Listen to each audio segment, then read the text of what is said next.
Hello. Hello, everyone. How is everyone tonight? Poop's already passed out.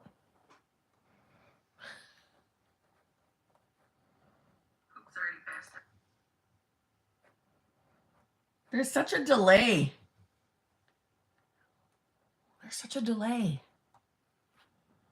Hello.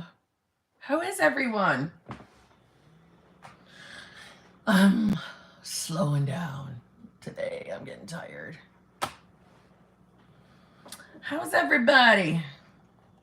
What's new?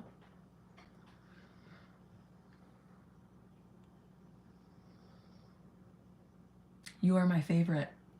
Well, thank you, Allison. Thank you. Oh my God, Kim, first time I caught you live. Well, hello, Sam. Welcome. Welcome to my fellowship. How are you?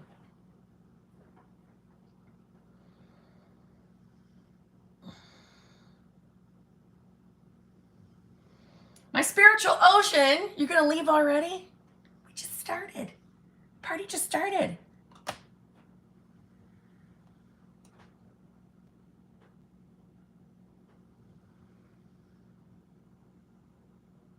Hillary, yes.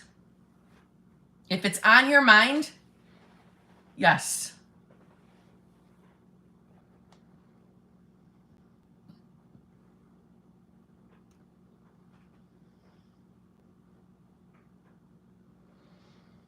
I'm good. How are you, Venom Sage? How are you?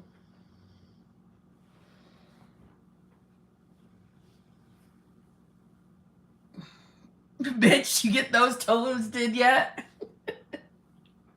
Not yet. Not yet. I'm gonna, though. I am going to. You're very kind to me. Sarah Moreau. Hey, Kim. So Original SP unfollowed me on Instagram. He had reached out to me, as you know, and I didn't reply, which means I'm probably on his mind.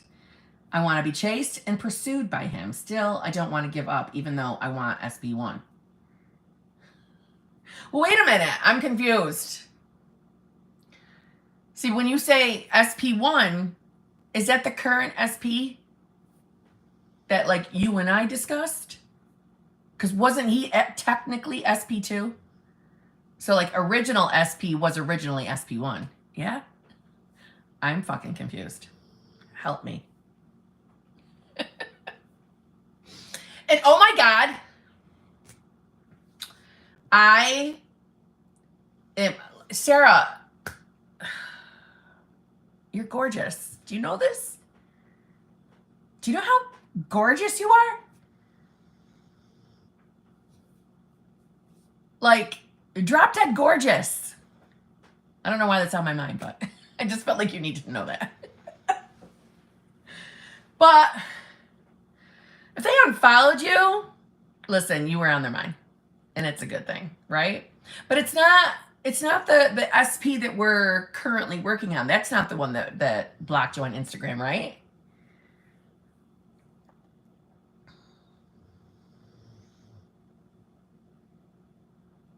But my thing is, the one I want is SP1.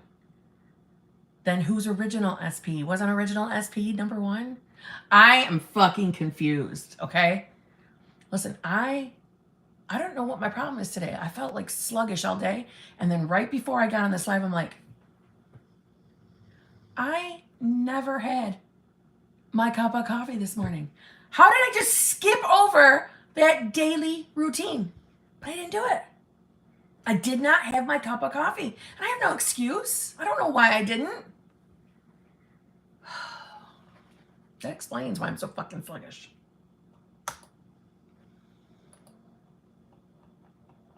Sarah, I need clarification, okay?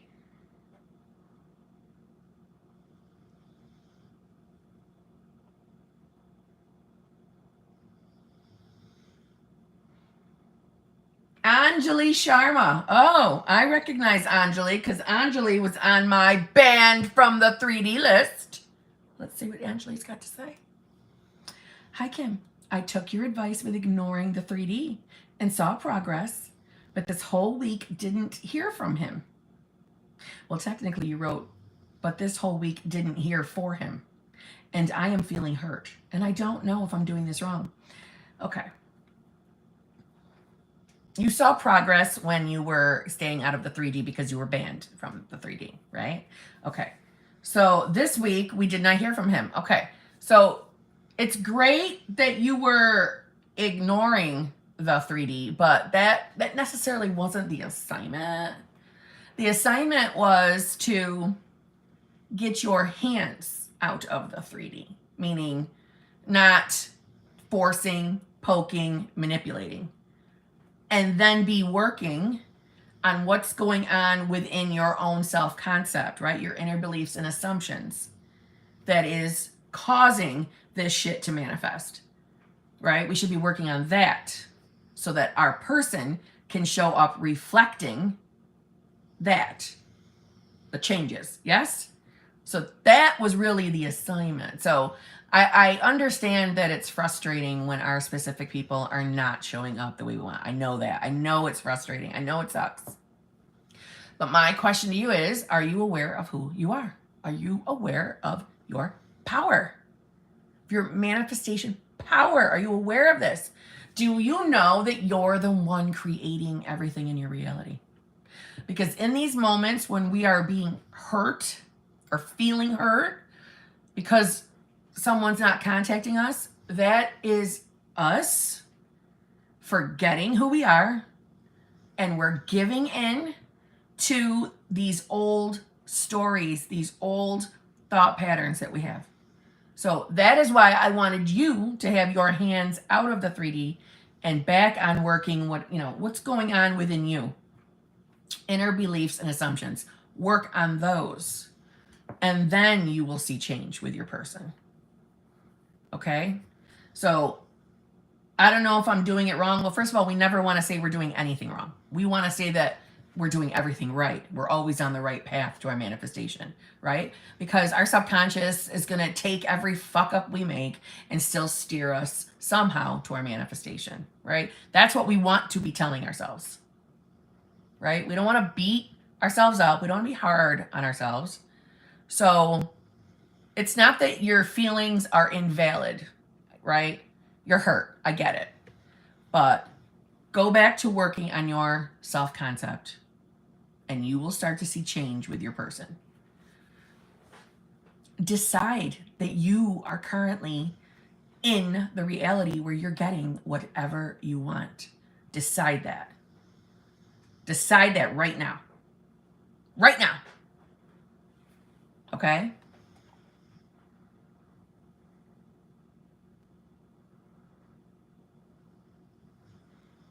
Robert Ford, thank you. It's empty. It's blank. Did you have something else you wanted to say, Robert Ford?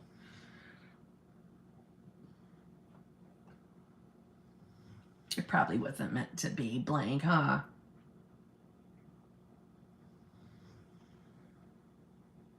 A Gray, thank you very much. Yay, I made the live. How do I go from financial lack to abundance, especially when my 3D is so triggering? Okay. First of all okay. This is probably going to sound confusing, but it's not meant to be.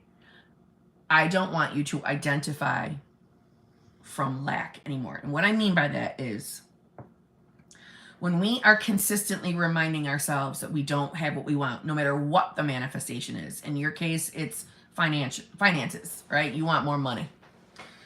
When we wake up every day and still see ourselves as the person who doesn't have what they want, we are selecting that state to embody. And don't get me wrong, it's not that I expect you to fake being a multimillionaire, right? I don't expect you to fake that in your 3D.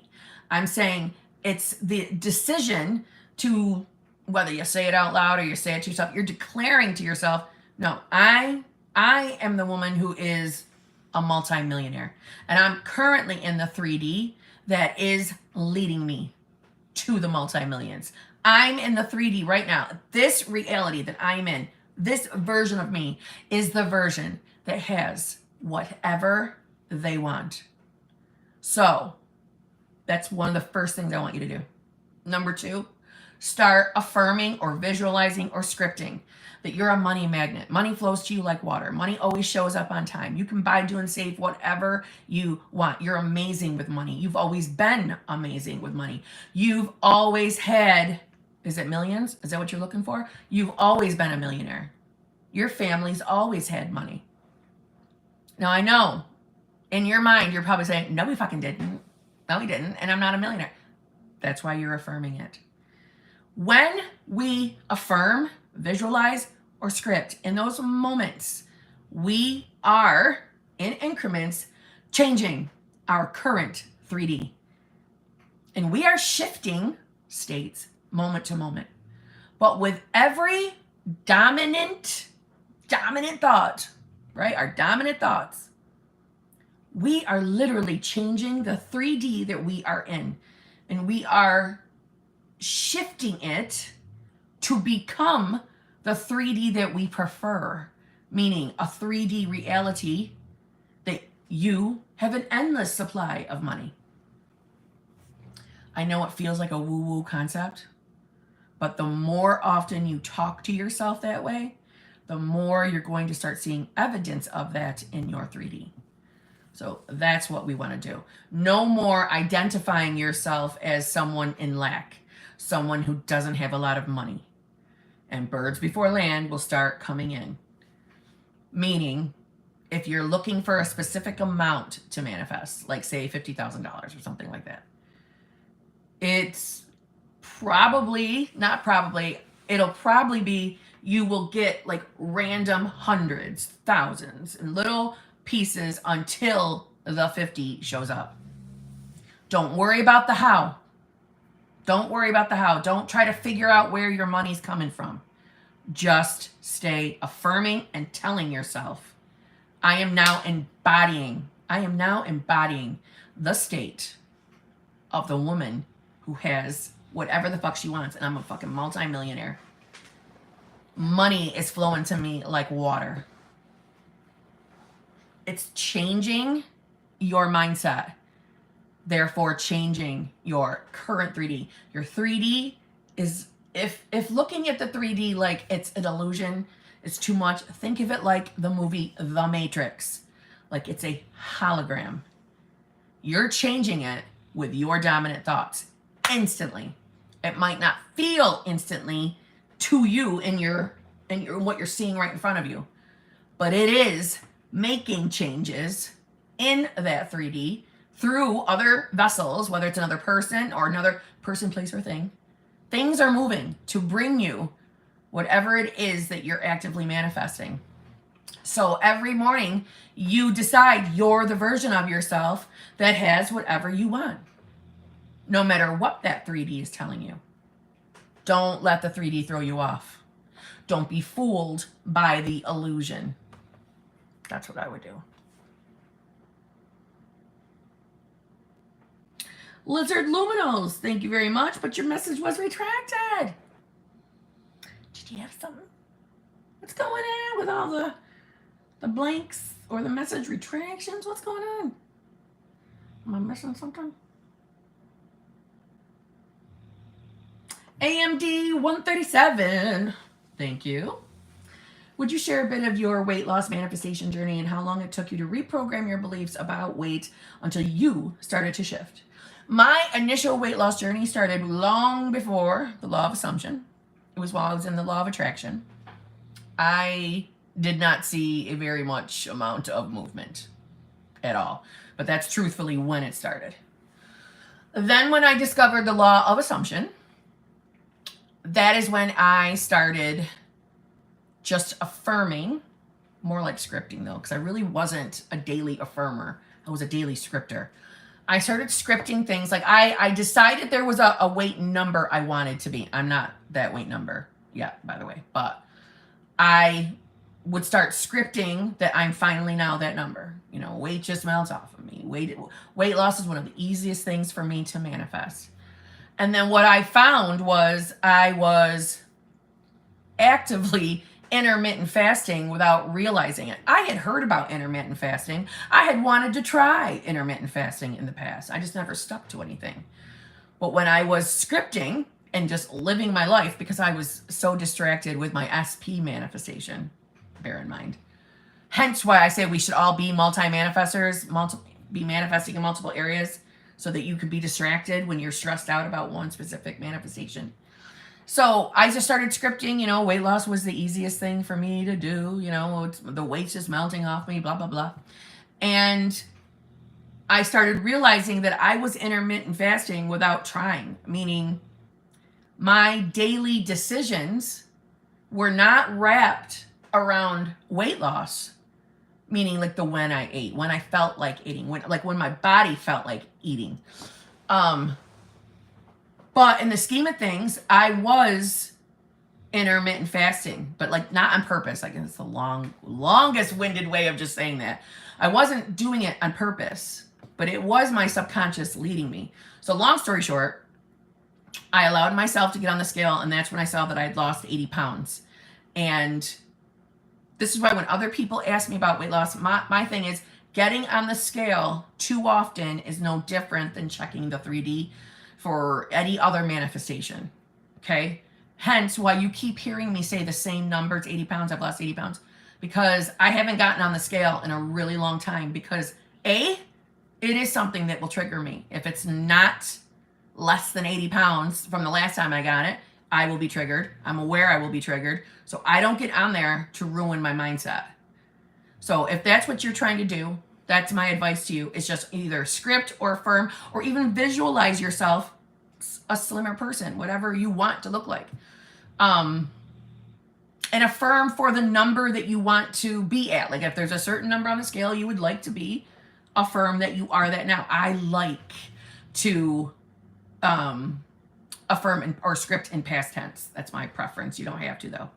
But I would affirm that you're already that number. Or maybe if it's not even a number on the scale, maybe it's a certain size clothes. Affirm that you are that. It'll work. And what will happen is you will end up like being given from your subconscious inspired action. And you will take action without even realizing you're doing it or realizing that has any connection to your weight loss manifestation. And it will lead you to make decisions in your 3D that will therefore help you to lose weight. Hence how I was intermittent fasting without realizing I was intermittent fasting. So intermittent fasting does work, by the way, and it's tolerable, meaning like you don't feel like you're being starved. Just saying. But yeah, is that what you wanted? Was that enough? As far as like when I started to shift, like from when I started actually scripting it, I don't know. It wasn't long, I will say that. It wasn't a very long time that I started noticing my clothes feeling different.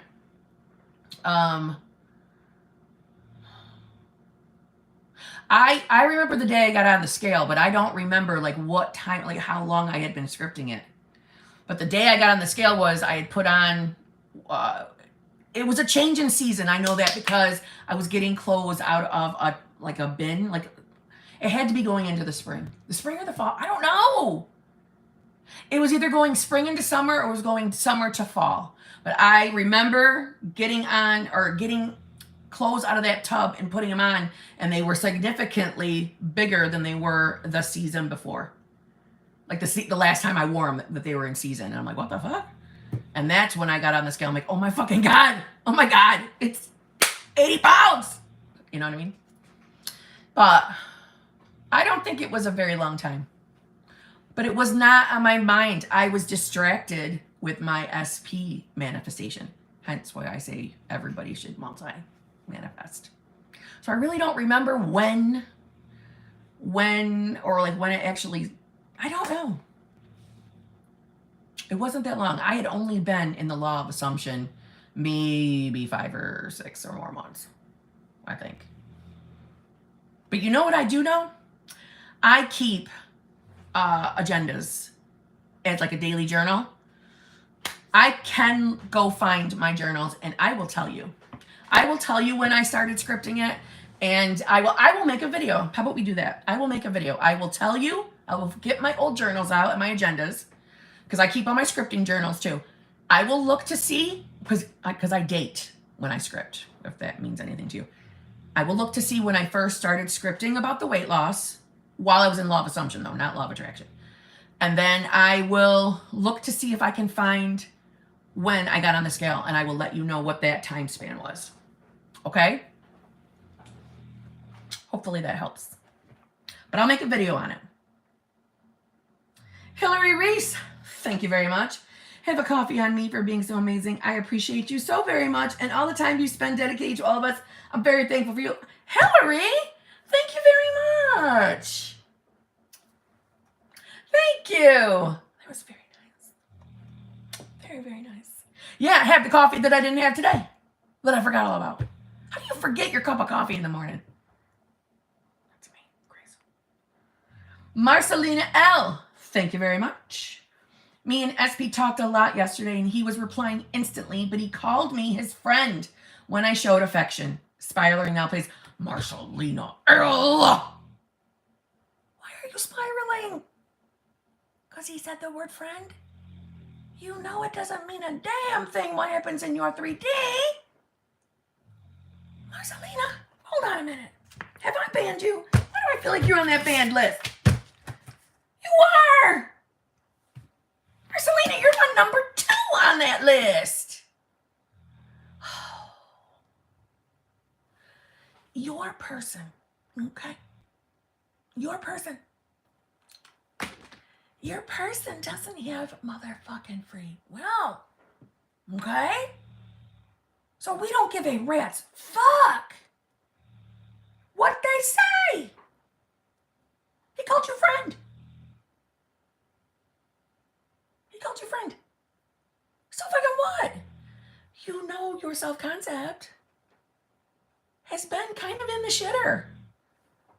You know you've been like married to shitfucker land. Hence why I banned you from the 3D. So get back on your self-concept manifestation game. And then his ass will never call you friend again. But you're being triggered. Listen, this is for anybody. You're all being triggered by shit in the 3D. And I get it. I've had my moments. But when you know Kimberly has banned your ass from the fucking 3D, it shouldn't be a shocker when something kind of lingers and bubbles up in that 3D and shows up that you don't enjoy. Well, no shit. You had to be banned. You had to be banned from the 3D by Kimberly. So you had to know there might be some lingering bullshit about to fucking pop up. You had to know that was going to happen. And you're spiraling. Why are you spiraling? You're my first spiraler that I'm not feeling bad for. Come on, Marcelina. Get back on your self-concept manifestation game. And his stupid ass will never call you friend again. Holy balls. Okay. My God. Okay. Marcelina. If you were my child, Marcelina, I would snatch your phone. I would snatch your car keys. I would snatch anything that allows you access to the 3D world. I would snatch it all from you. I would snatch it. I would fucking ground your ass. You would be grounded. I've already banned you.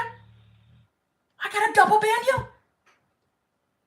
You're gonna have to mail me your fucking phone and your car keys. I'm gonna need them. I'm gonna need them. I'm gonna need you to mail me your fucking phone. If you're using a computer, I'm gonna need you to mail it to me. I'm gonna need your fucking car keys. All sets of your car keys. And you are officially fucking grounded. You're officially fucking grounded. Okay? Grounded. fuck what your SP says. He is nothing but the reflection of your shitty self-concept that you know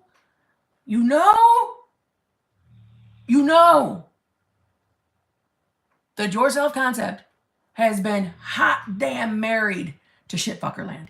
You know this. It's not surprised you. That's how you made the fucking banned list. Come on. I was expecting for you to show up tonight so I could take you off this fucking list. Marcelina, you're grounded.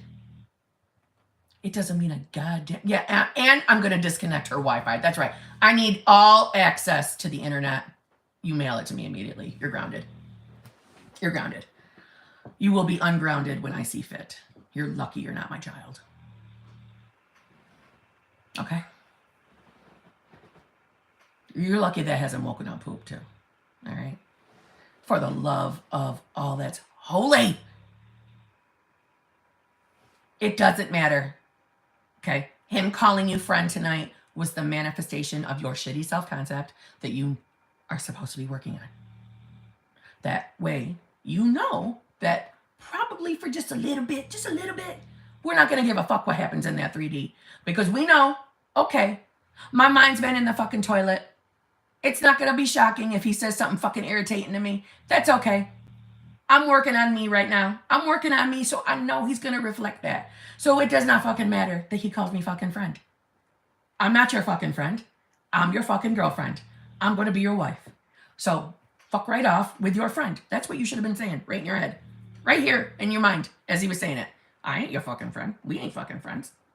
I'm your fucking wife. I'm your fucking whatever. But no, you chose to spiral instead. Marcelina, you are officially grounded. Grounded. Do you understand? Grounded. Okay. Sheena McConnell. Hopefully I said that right. SP and I are together, but now the mother of his child is saying she wants him back and wants their family back. Tough, because a child is involved. Well, right off the back, I love that you have not tried to do anything manifestation-wise against the child. I'm very proud of you for that, because I've seen some fuckery in that department. I'm very proud of you for that. Number 2. Listen, the fact that you still want your specific person, I hope you're not feeling guilty about that because, you know, baby mama wants the family back together. Please don't feel guilty because you have an interest. I hope that's not where you're going, okay?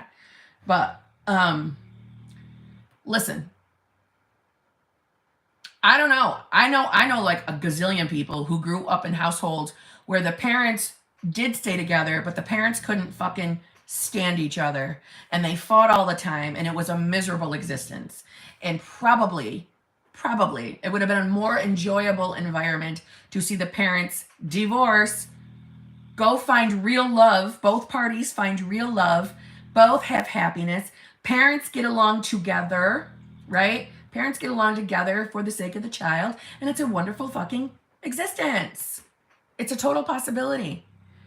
I'd never want to do anything to affect your child. I love you already, Sheena. So Sheena, first of all, this is your reality, okay? Baby mama does not get to manifest in your world. So unfortunately for her, it's just not going to happen. It's not going to happen. It's going to be better for all, right? Because they split up for a reason, clearly. They don't get along. It's not, no. Continue with either whatever your manifestation game is. Continue staying focused on the you and your man being together. And it is okay because there's a child involved. This is when like third party is the unique situation, meaning anytime anybody asks me about third party, the answer is usually right off the bat, remove them from your awareness to remove them. But because there's a child involved and that's the mother of the child, we're not going to completely be able to remove them from our awareness because of the child. So this is where a third party is unique. So what I suggest you do, okay, I would be affirming or visualizing. And like I said, this is unique. So this is not usually my advice. But in your situation, I see nothing wrong with you affirming that baby mama finds love and is very happy with her new mate, and all adults get along wonderfully for the sake of the child. That's what I would be affirming for. Baby mama's going to find new love. Why is that a unique scenario as opposed to any other third party? Because when there's children involved, I like to believe that you can affirm for baby mama without being triggered. Now, if you find that you are triggered over baby mama, then I would say, okay, no more affirming for her directly. And then this is just like the short-term solution. This is only if you're being triggered though. Start telling yourself that she's only showing interest again, right? The typical lame little advice. She's only showing interest again because it's going to light the fire in him to realize, oh my God, no, I do not want you, bitch. Of course I want Sheena. Sheena rocks my fucking world. I never want you again, bitch. But we're going to get along because of my kid. Okay? But if you're not triggered, go ahead and affirm that she finds love and that all adults get along for the child. Don't sweat it though. Don't start panicking. Don't start thinking that, well, maybe the best answer is for them to be together, so they can have their family. Not that I'm saying that there's anything wrong with desiring that, but I don't want you to feel guilty because you're with a specific person who now the ex wants them back for the family. Well, she wasn't thinking, or neither one of them were thinking about that shit when they broke up to begin with. They weren't worried about family when they fucking broke up. No, now that she sees that he's happy with somebody else, now she suddenly wants family. So don't feel guilty is what I'm trying to tell you, okay? You seem like a very nice person. Don't feel guilty. Stay on your manifestation game, okay? And also put this in perspective. Why is this coming up in your 3D?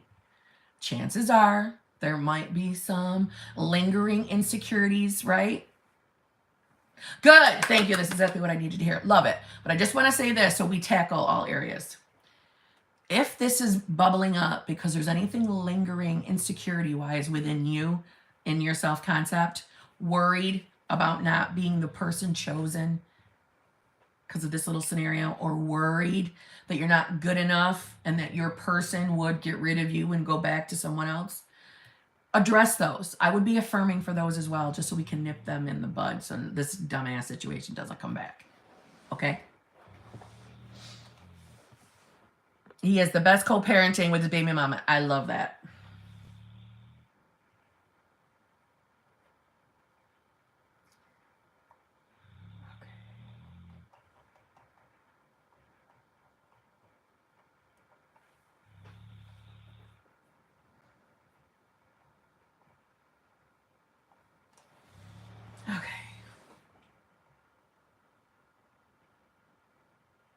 Okay, I've reached the point where I gotta go and get the super chats from that screen. So just one moment, please.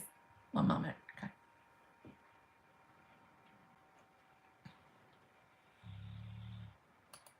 And can I just say, thank God Ramsey, Roving Raven, told me about this screen.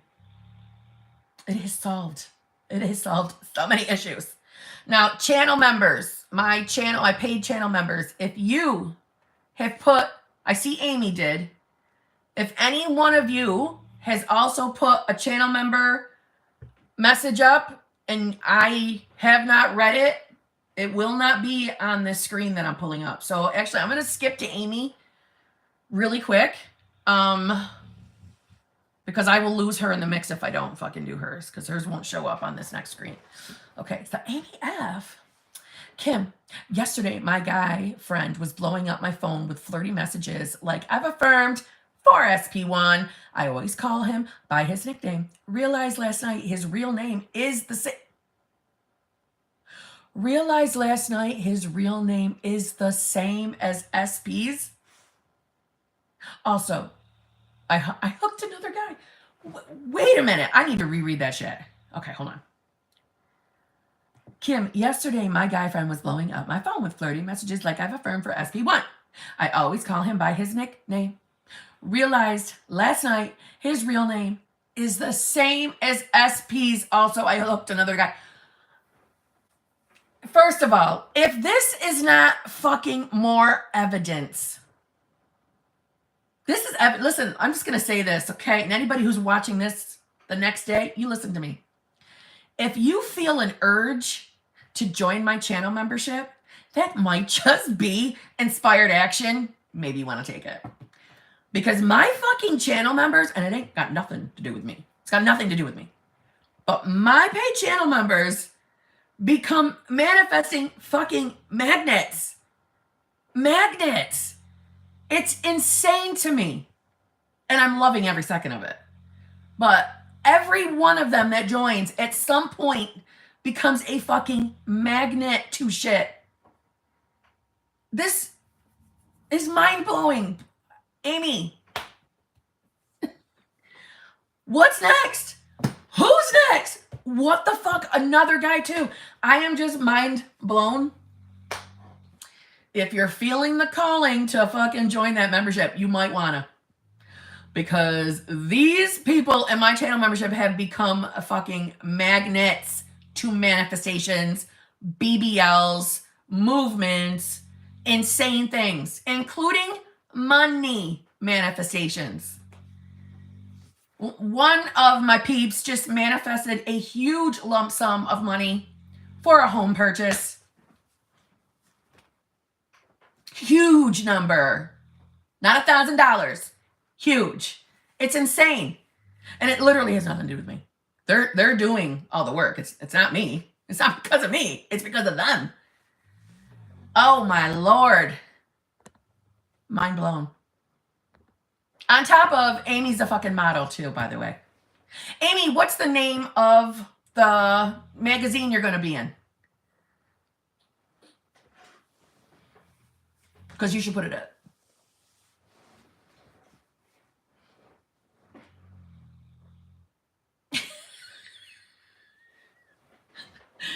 Oh my God, it's insanity to me. Penis popping up everywhere.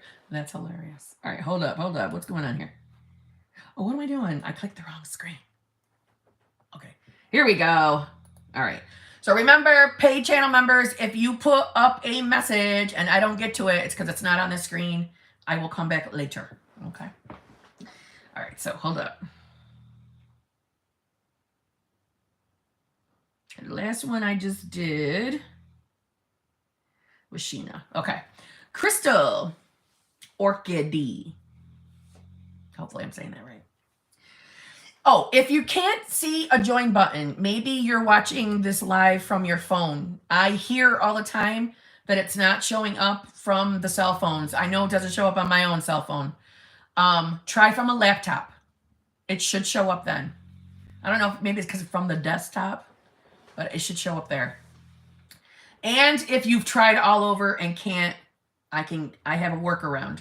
The workaround just isn't as fun because you don't get the symbol next to your name. You don't get the mic drop emoji, the Frank and Felix emoji.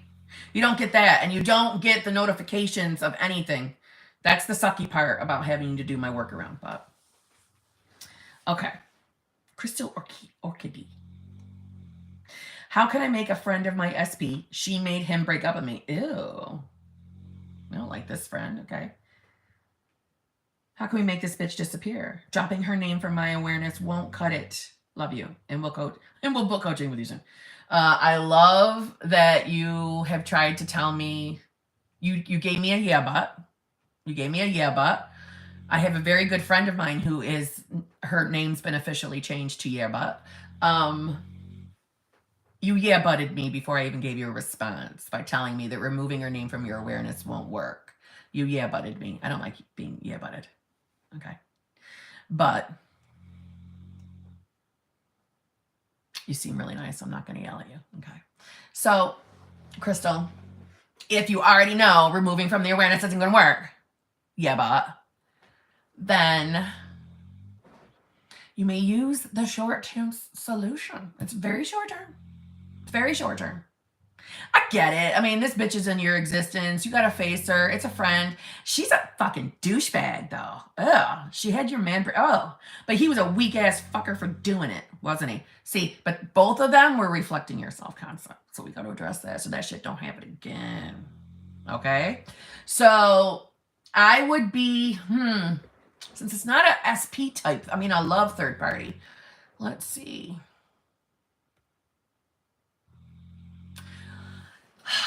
What could we affirm? Short term, though, until you're not triggered by the bitch.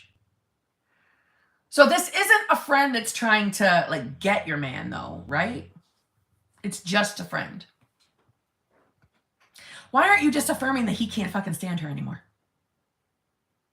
You know, whatever your SP's name is, Jason Momoa. Jason Momoa cannot stand Kate Beckinsale anymore. Friend is Kate Beckinsale. He has nothing to do with Kate Beckinsale. He can't fucking stand her. Affirm that. Affirm that your SP cannot stand the bitch. Okay?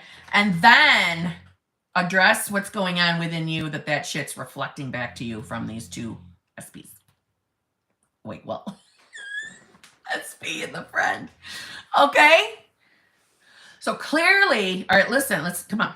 Let's just talk this out, right? Did somebody just say Kim's in a good mood? I am in a good mood. I am in a good mood. I'm in a sassy mood. This is my favorite mood. All right. So this dumb bitch got your man to fucking break up with you. All right? I would fucking hate her too. Let's just be real. But we gotta address why this is showing up. Okay? So to me, that honestly could fall back into the not feeling chosen side of the house. Summer fitters. Well, you joined. Fabulous. Welcome. Welcome, Summer. Yeah, listen, there might be a feeling of, not feeling chosen. That could be bubbling up why some dumb bitch can show up and get your man to dump your ass. Okay? Could be. I mean, I'd have to talk to you a little more one-on-one so I could really get to the heart of it, but that's what I'm thinking. Not a priority. That this dumbass friend could just swoop in and ruin your fucking relationship. I knew they reflected it back to me. I will tell you more in coaching. Oh, love it. Okay, yes. Okay. Poop is like sucking the air out of the room down here. Jesus. Okay. Sweet. All right. Jessica Victoria. My SP won't introduce me to his friends or family, and I don't know where he lives. I won't have sex with him. Well, technically you wrote sex with Hun until... if there's a misspelling, I'm going to read it. That's the fun for me in the super chats or in any of the chats, to be honest. Okay, but all right. I won't have sex with Hun until I either get an explanation of why or until it happens. I love that you put the boundary up, Jessica Victoria. I love that name, Victoria, as in Victoria Beckham. I love Victoria Beckham. Okay. No judges. I love her. Maybe because I love her husband a little bit too. But, okay. He says, not ready for relationship. And I said, that's fine. Okay. You set a boundary. I love that. Okay. I love that. There's nothing wrong with putting your foot down and preserving your body until he fucking deserves it. I don't fucking blame you. Good girl. There's nothing wrong with setting a boundary. All right. But let's get to the heart of why this is fucking showing up, right? It's showing up because something within self-concept, maybe, all right. There's a couple things. Not chosen is definitely there, okay? I think. Not chosen, not feeling chosen, not feeling good enough. Not feeling good enough. Not feeling good enough to be the girl But what if he's the only one who has done this? That doesn't matter. That doesn't matter. Let me say it to you like this. You don't have to have a specific thought for it to manifest. Your assumptions and beliefs can manifest out in any way. So for example, not feeling good enough can manifest out in a guy not wanting to introduce you to the family and friends. He wants to keep you a fucking secret. You're not good enough. You're not chosen. You're not a priority.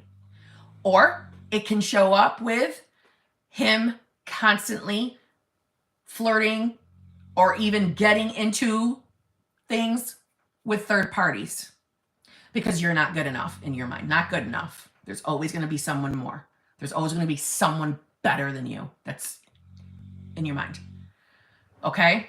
So it can manifest out in multiple ways. I mean, I'm trying to think of some other examples of how that could pop out. Also, and this is like where it gets a little like twisty, but just hear me out. Not feeling good enough can also manifest out into a relationship ending because the SP didn't feel that he was good enough for you.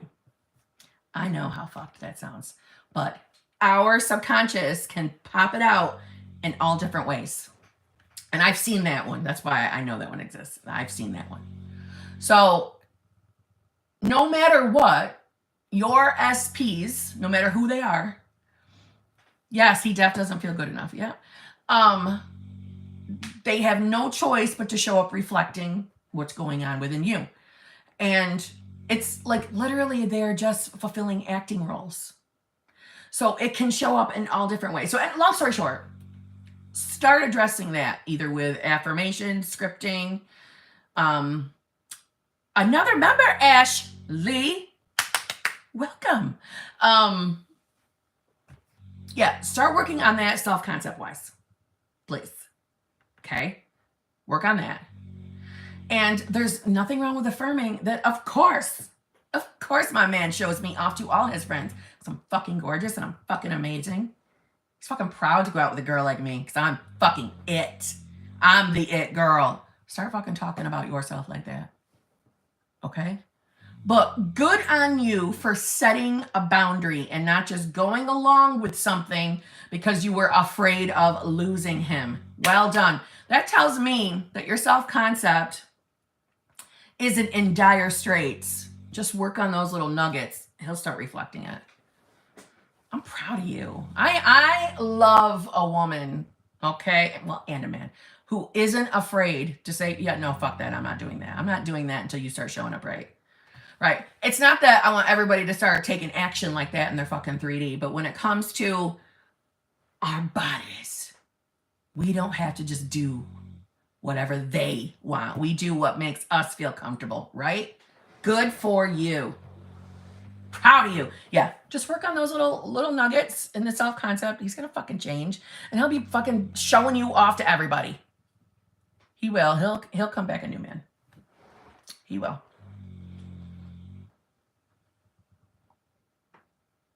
Hi, Kim. I'm back with my SP, but thoughts of past cheating still come up. How do I forget what he did in the past and stop reacting? I tried to affirm against it, but my feeling still hurts. Thanks you. Okay. So SRP 100. All right. Here comes the unfun part. I know cheating of any kind is fucking devastating. I cannot imagine it. I cannot. All right. I know it's terrible. I know it's painful.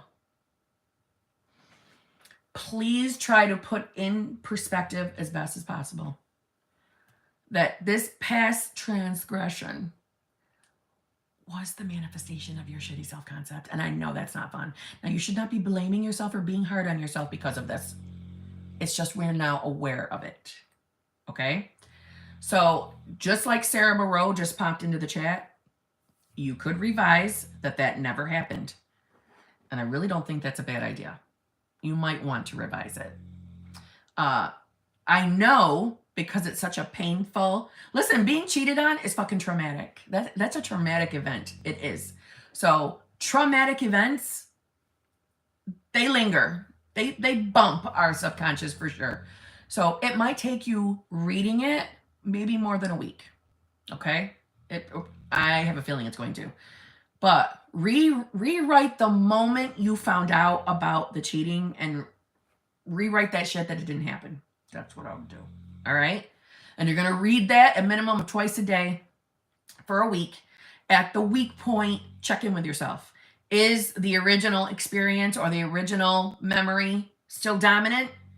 Or is the new memory coming up first? And if it's the other one is coming up first, the old story's dominant, read it for another week. Once the new revised version is more dominant in your mind, that's when you can stop reading it and your 3D will slowly catch up, and hopefully that will relieve some of the intrusive thoughts that you're getting. Also keep in perspective, okay, so it was a manifestation of your shitty self-concept. Maybe this happened before you were even aware that you were consciously creating. Try to look at it as best as possible that, listen, he was fulfilling the acting role that your beliefs and assumptions were giving him. Meaning everyone in our life are specific people. They are like actors and actresses, and they are showing up ready to do, well, I'm not an actress, so I really don't know how it works, but I'm going to pretend I do for a minute. They show up and like, yep, okay, I know my part. I've memorized my lines. Let's go. Right? That's what they're doing. And it's your inner beliefs and assumptions. Those are the lines. That's the script you gave your person. And they show up fulfilling that. Which is why we see a lot that new love comes in like it's hot, it's sassy, it's wonderful, that's head over heels in love, and then it starts to fizzle out. Shit starts happening. You start worrying about shit. Your mind starts doubting things they're saying, right? We expect the worst. That is because that is like activation mode. Activation mode. Shitty inner beliefs and assumptions are at play now. See what I'm saying? So as soon as you're with somebody and it's new and it's a new love, things are fucking amazing. And then all of a sudden one day you wake up and you cannot figure out why you're having doubts about your person that day. You're just feeling anxious. They haven't done anything to make you feel anxious. You just feel anxious. That's ego trying to scare you, trying to make sure you're protected because the last time you were in love with someone, they broke your fucking heart. You sure you want to do this again? That's your ego talking to you. You don't know why you're feeling anxious. They haven't done anything wrong. But that's like your activation mode. Your person is about to start fulfilling the fucking script you just gave them. Now they're going to start answering to your inner beliefs and assumptions. And then shit goes downhill. That's how most of this fucking relationship works out, honestly. Until we become aware that it's us doing it. That they're just fulfilling an acting role. So maybe when that shitty thought is coming up, even though I would like you to revise it, I think you'd be better off if you did. It's your choice if you don't want to, though. When that thought comes up, try to remind yourself of that. Doesn't make it better. It doesn't make it okay that he did it. It hurts, I know. But he was fulfilling your inner beliefs and assumptions. Try to think of it that way without beating yourself up for it. All right? We don't beat ourselves up for fucking shitty manifestations. We don't. We just acknowledge that it was us who created it. Okay? Sarah Moreau again. So original SP, let's call him Octopus. Octopus. And the one I want is current SP, and he can be Dolphin.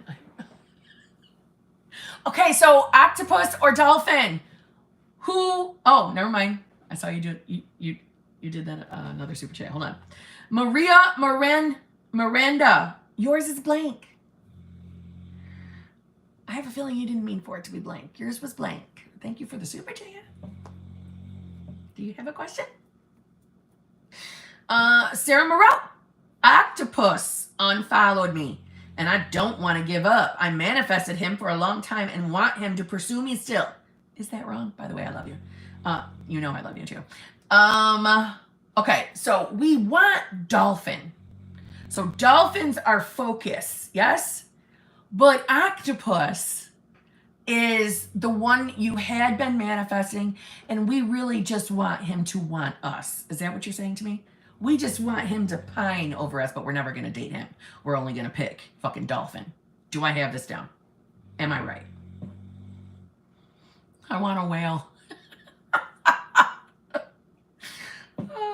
But am I right? Do I got it right? Am I right, Sarah? We just want octopus to want us and pursue us, but we don't really want them. We want dolphin. Yes?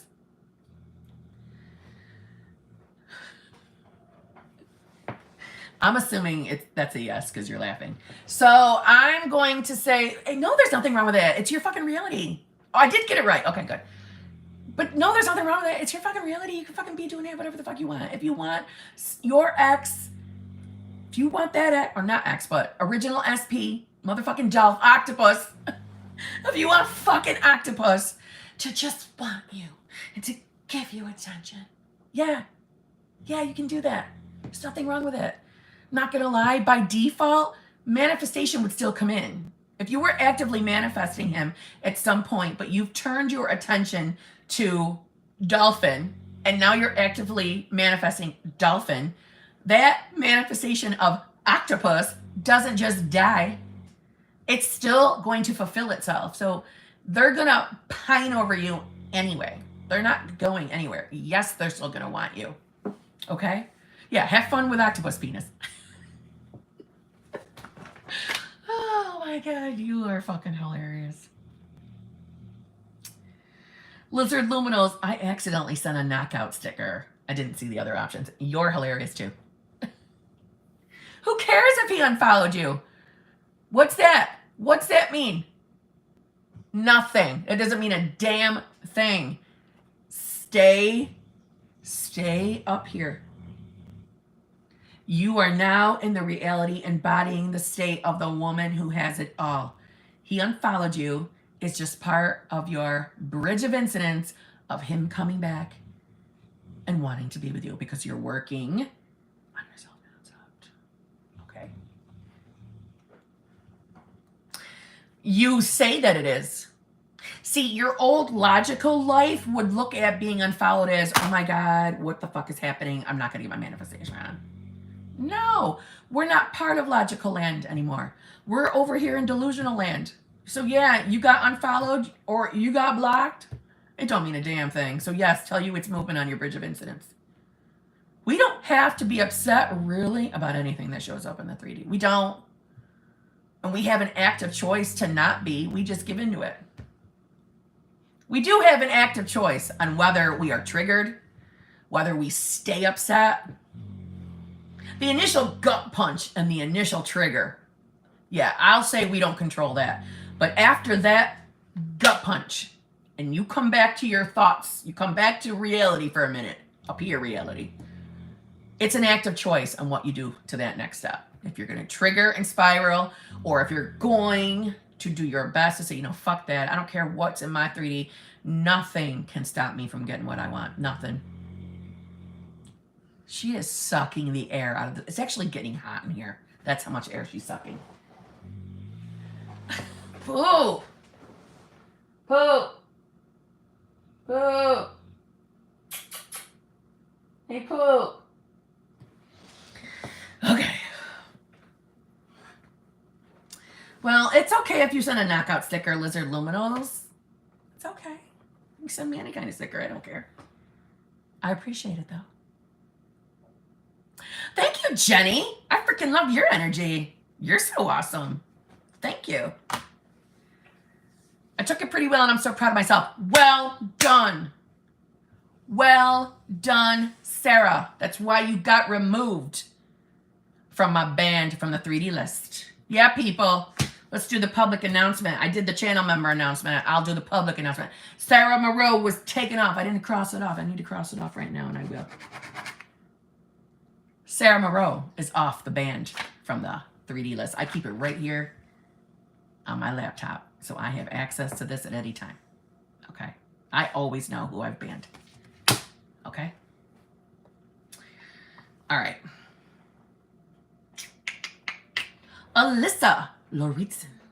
Thank you very much. Hi, Kim. I made good progress with my SP the past few days. And now all of a sudden, I'm left on red and we haven't talked. Where do I go from here? Alyssa? I'm double checking that I haven't added you to this list. Alyssa? Wait. Poop is saying, what does she want? Maybe if I keep my eyes closed, she will think I'm sleeping. That's right, Paula. All right, so you've made progress with SP the past few days. And all of a sudden I'm left on red. We haven't talked. Why does that have to mean anything bad? In old logical life, we would look at that as, oh my God, why are they not fucking talking to me? Why are they not contacting me? Are we going into no contact? What's going on? Do they not like me anymore? Are they already over me? That's how we handle life before we found the law of assumption. Now we don't give a rat's fuck what that 3D does. And if our person starts showing up all of a sudden, not talking to us, not contacting us, we do not give a fuck. We know it's a product of our old shitty thinking. Our old shitty thinking. So that's parts of your shitty inner beliefs and assumptions, shitty self-concept, blurbing out. And it doesn't mean a damn thing. It's frustrating. It doesn't feel nice. I know it can be worrying. But in those moments when you're feeling that way, the best way to look at it is I'm forgetting who the fuck I am. I'm starting to feel worried and upset that this dumb fuck left me on red. This is my fucking reality. I'm in charge here. I'm creating here. Oh, you're not leaving me on red. You're gonna fucking contact me. You're gonna contact me. And you're gonna love every fucking second of it. Because I'm fucking amazing. Okay? Remember who you are. You're the operant power of your reality you are creating. And whether it looks like it in your current 3D or not. Oh, Bambi. Thank you. Wait, are you talking to me? Are you talking to me? Are you talking to fucking Kimmy? My twin! Damn it! I thought you were talking to me. Got all excited for a minute.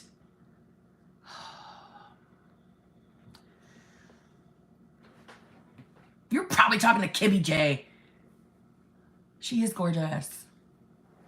Thought you were talking to me. Anyway.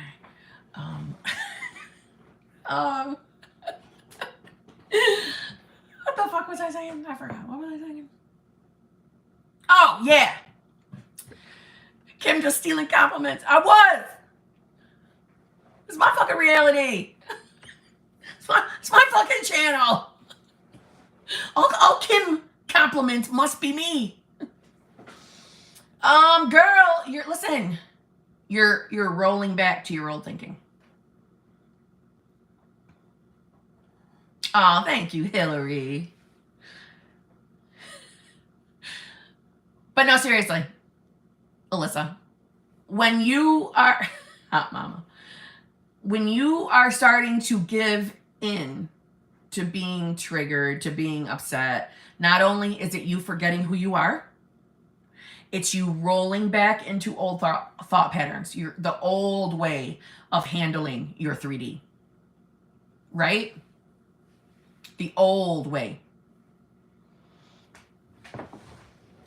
Sarah Moreau, are you fucking kidding me? Kim looks like he had a good day. Are you fucking kidding me? Are you fucking kidding me? What are you trying to say, Sarah? Oh, God.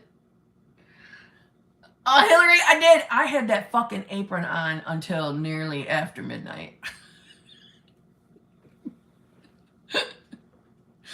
Oh, God. So, yeah, Alyssa, you're rolling back. You're rolling back to handling life before the law of assumption. We don't want to do that. We leave logic behind. Okay? This doesn't have to mean nothing. It doesn't. You give the meaning to things. You start telling yourself, of course that dumb fuck's going to call me. Of course he is. Of course he's going to respond. Of course he is. Because I'm running this fucking ship. I'm running it. It's my reality. I'm the boss. My self-concept It's fucking amazing. And he's going to reflect that. And he's going to love every fucking second of it. Okay? Seriously, don't start rolling back. Don't start thinking logically when it comes to specific people. This goes for anybody. Don't bring logic into your current SP manifestations. Okay? Don't do it. Before you found the law of assumption, it was quite normal for if we were ever left on red, it was logically speaking, we then would start being like, oh my God, they don't like me anymore. Why aren't they talking to me? What's going on? Are they ghosting me? Why did they leave me on red? I thought they liked me. What the fuck? Right? But then you woke up. And like literally, then you woke up and you realized, holy shit, everything I've experienced was created by me, including some of the shitty things. I created it. So I can start creating whatever the fuck I want now. And now I want people to show up, treat me fucking right. And I'm going to work on me to make sure that happens. Realizing that we are worthy and we deserve whatever we desire. If it's a loving, fulfilling relationship, then you may have it. Start telling yourself that that's what you have. You want an SP that treats you like a fucking god or goddess, queen or a king. They just shower you with love, affection, attention, loyalty, respect, kindness. Start talking to yourself as if you have that. And can't talk. And then your subconscious will have no choice but to begin projecting that into your 3D. And anybody you encounter will be reflecting back that new inner belief and assumption, the new self-concept. It's inevitable. It's unstoppable. I really wish I had like a switch. I could just like the old-fashioned switchboards. And when you subscribe to my channel, I would like to flip your switch. And then that's it.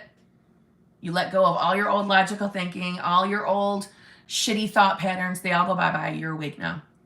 Flip the switch. Wouldn't that be so much easier? But really, in the scheme of things, you can literally decide tomorrow to just wake up. Just wake up and say, I don't have to live like that anymore. I don't have to live like that anymore. I never have to live that shitty existence ever again. I am choosing to be in the existence, in the hologram, the matrix, where everything I want comes to me. And I feel amazing about myself. And I know I'm worthy and I deserve whatever I desire. And any traumatic events that I've experienced, I am now healed from. And I don't have to worry about anything. And I can be happy for once. Because it's my turn to be happy now. It's my time to be happy now.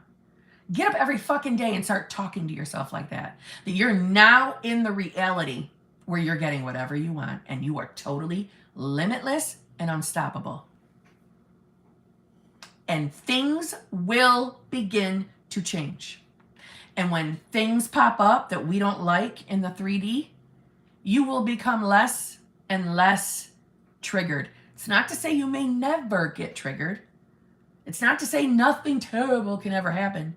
But the way you feel and think about those things, it's going to be so tremendously lower, as in like less upset than you have ever been in your life. And it will become a little bit easier and easier and easier.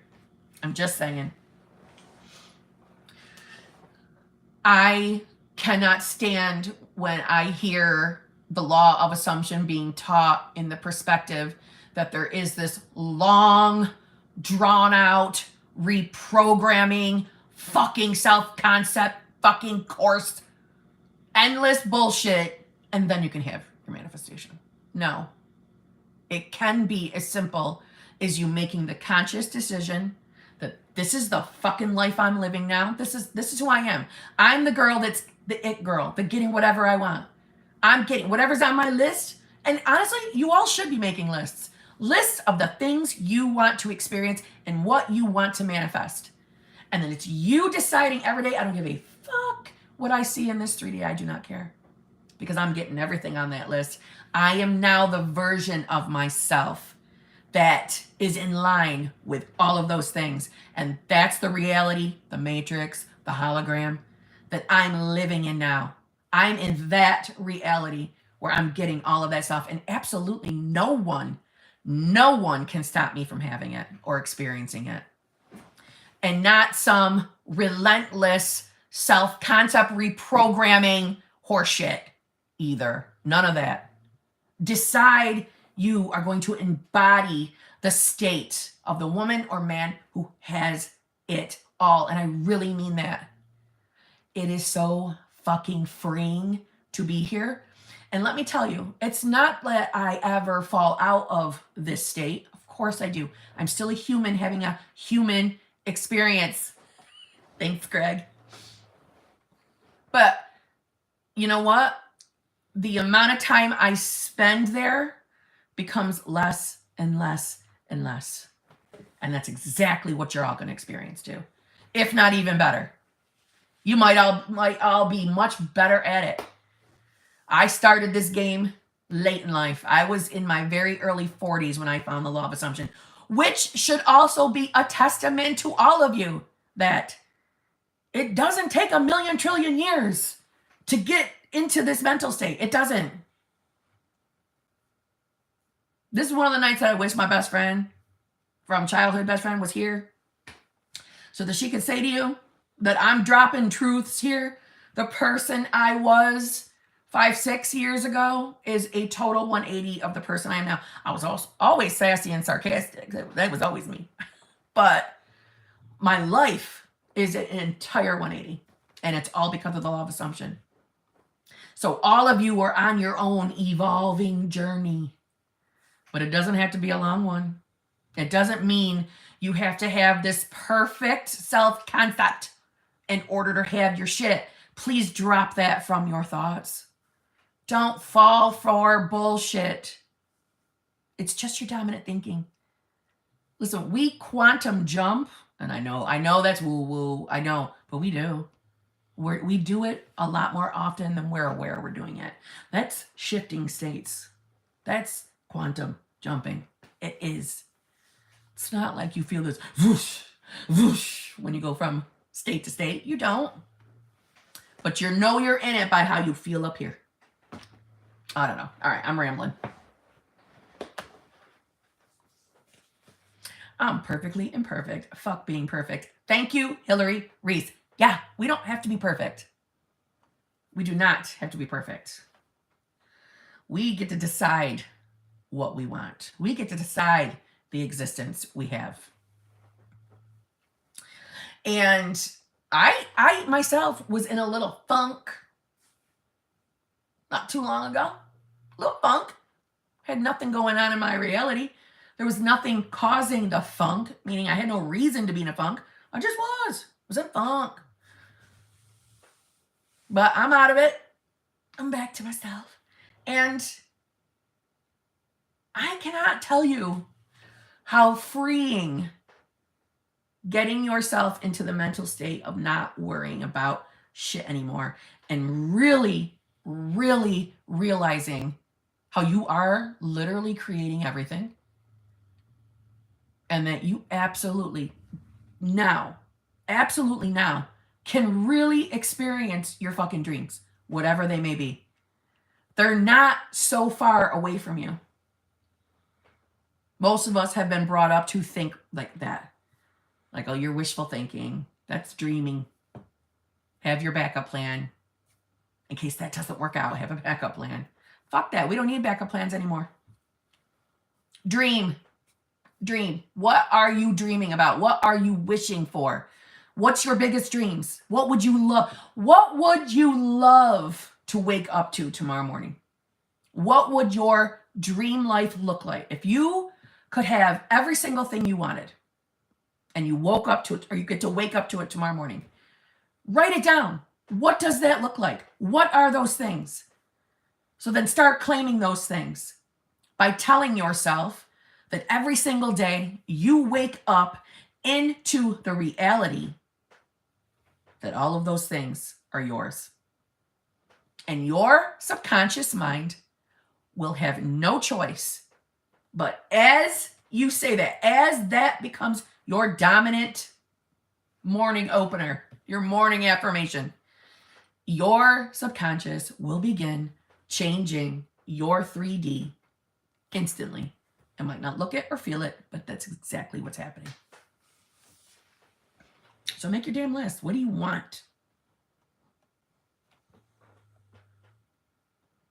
That's right. No backup plans here. Fuck that. He is my only plan. Yes. I run this shit. Nobody else. How can they? It's my reality. Nobody drives my car but me. Exactly. Okay.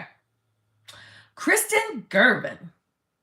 Kim, I had movement yesterday and my stupid self took action today and took like 10 steps back. Kristen. Revise it. Revise it.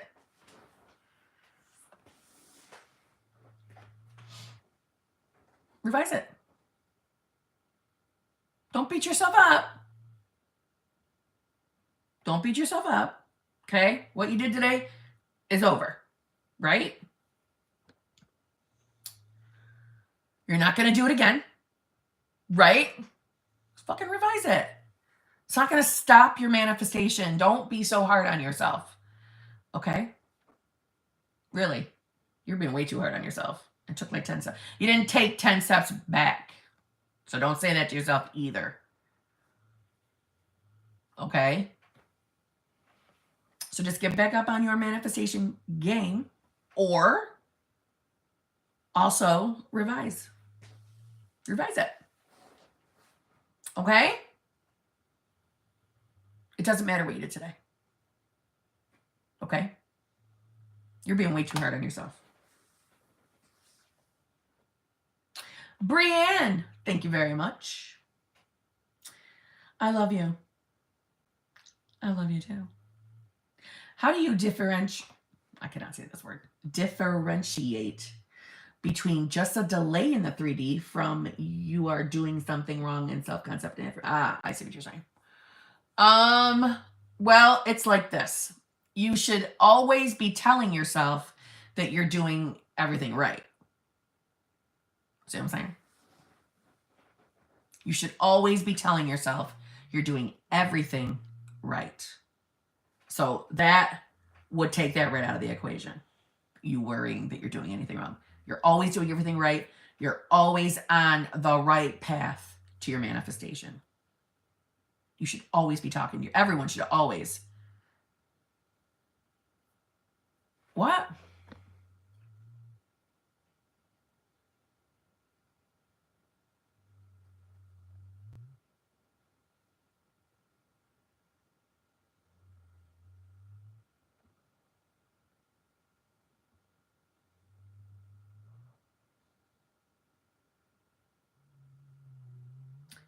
Hold on a minute.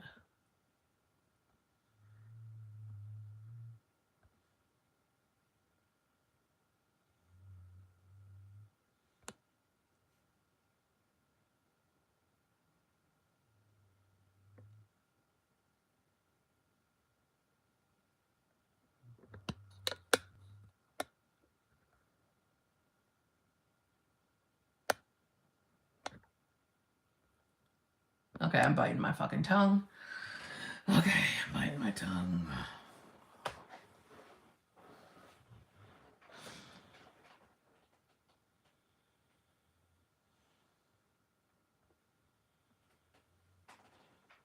Rebel against defeat. Kimberly, she doesn't respond. Are you talking about me not responding or your person?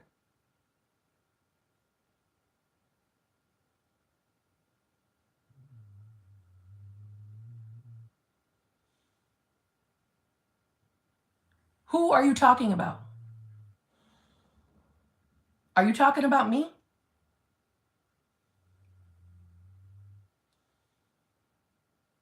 Okay. Okay.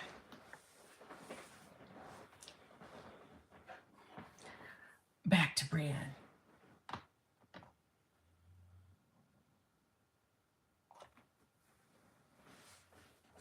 Okay. In my experience, there is always some form of a delay. There are instant manifestations, but I believe those are actually reality shifts, quantum jumps. That's why they're instant, because you shifted. But there usually is some form of a lag. I don't think that you should relentlessly assume you're doing something wrong and that's why things are taking long time. You see what I'm saying? If you know that you're actively addressing anything that's going on within you via what you're trying to manifest, it's a done deal. It will come. There's always a little bit of a lag. It appears that way. But in reality, things are always moving. It just seems like there's a lag. So it's not that you need to say, okay, am I doing something wrong? Or it's just a time lag. You should always be saying you're doing everything right. And the 3D will catch up, period. Sasha Louise, thank you very much. Yours is blank. Yours is blank. Oh, I see you bought another one. Hold on. Tanya Brown. SP came to my house twice last night and today, telling me he is ready for us to be again. I told him no and even mentioned 3P because of my fears of not being chosen by him after sex. Help me believe and accept his words. All right, so hold up. So he mentioned that he's ready for you guys to be back together. You said no. And you brought up the 3P because of your fears of not being chosen by him after sex. Okay. Help me believe and accept his words. Well, first of all, how about we go back and revise the no, maybe? If you're going to beat yourself up over it.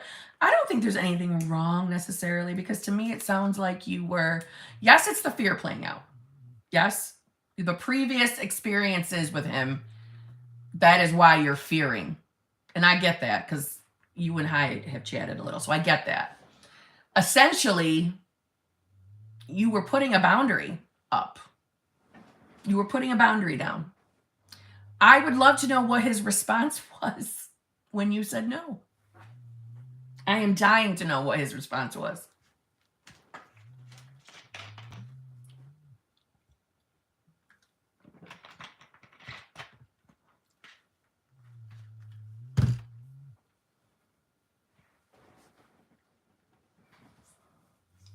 I'm waiting for you to tell me what his response was.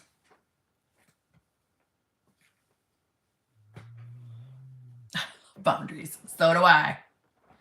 So do I, Brittany. He said we are going to work it out. You're getting moved. Tanya Brown, this is movement. This is movement. This is movement. This is good. So you get on your self-concept. Start hammering that you are chosen. You are worthy and deserving of a loving, fulfilling relationship from this man. You are worthy of a loving, fulfilling relationship that the man is fucking loyal to you. Okay? But he told me he was coming back tonight and he didn't show up or call. That is class act, cookie cutter. What? Manifestation of what? Your shitty self-concept. Your fears manifested. Listen, he didn't not show back up because you responded no to that today. That's not why that happened. That manifested because of you, your inner beliefs and assumptions around that relationship. Hot and cold, yes, because of your hot and cold thoughts. Meaning, 1 minute you're working on your manifestation game, to the next minute worrying about him hurting you again, worrying about maybe he's never going to try to work things out with you. Maybe he's only showing up, getting what he wants, and then he's not going to fulfill or keep his word because he got what he wanted.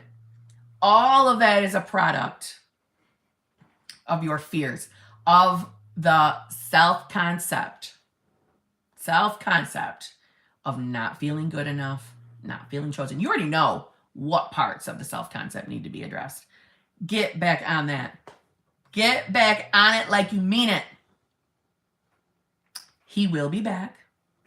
He will. There is nothing wrong with setting boundaries, though. If you are being triggered by him showing up, getting some activity with you, and then it's the fearing of what's he going to do on the after it's over, that's where you're fearing, because he burned you. So it's lingering, and I get that. It hurt your feelings. I know it did. It would have hurt mine too. I get it. But it's all stemming from the self-concept. So you start addressing that kind of shit's going to end. But also, there's nothing wrong with setting the boundary. Setting the boundary, meaning you don't got to give into that if you don't want to. You can still get his ass to come back to you, and you two have that loving, fulfilling relationship. It's totally doable.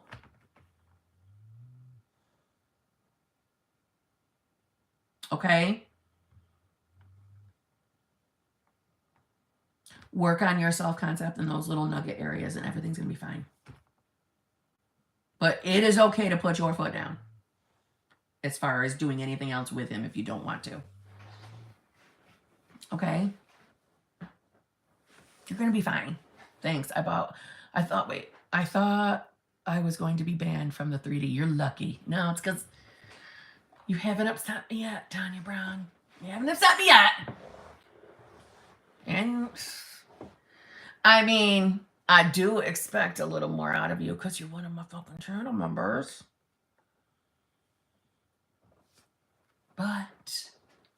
But I haven't had to yell at you a lot, so it's okay. For now. Okay, Sasha Louise. Hi, how do I get my SP to move to my country and move in with me? Thanks. Affirm for it? Affirm for it? Wait, Hawkeyes, I can't tonight. If Hawkeye can't tonight, I probably shouldn't tonight. Because if she can't handle it, I can't handle it. Hawkeyes is like my, like Batman and Robin. You know? Me being Batman, her being Robin. But, right?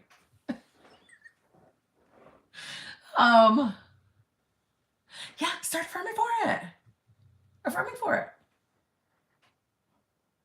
But there's a part of me that thinks that there's more to this story. Is there more to the story? That you're so worried that you two can't be together? Are you worried about not being chosen? I don't know why I'm thinking that. I could be dead wrong because I don't know your story. But just start affirming. I am so happy now that my SP's name, we are getting married. He lives with me. Everything's wonderful. I'm so happy that my SP moved across country to live with me. Simple as that.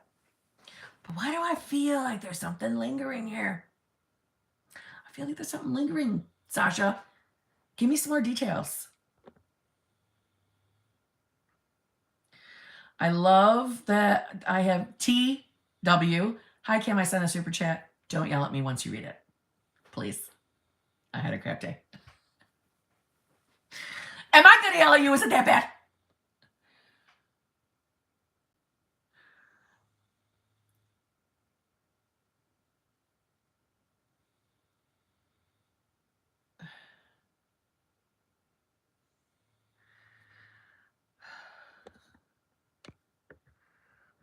Hawkeyes. Are you okay, my girl?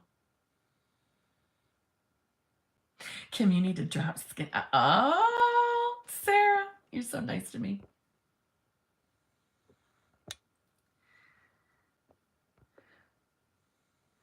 Medical emergency on all aisles. Oh, geez.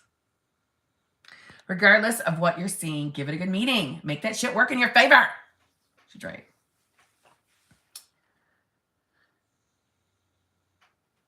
All right. Kelly. SP has trust issues from past betrayal. I worry I manifested the perfect man and then I manifested blocks. The same thing happened with my old SP. Kelly, I have a question.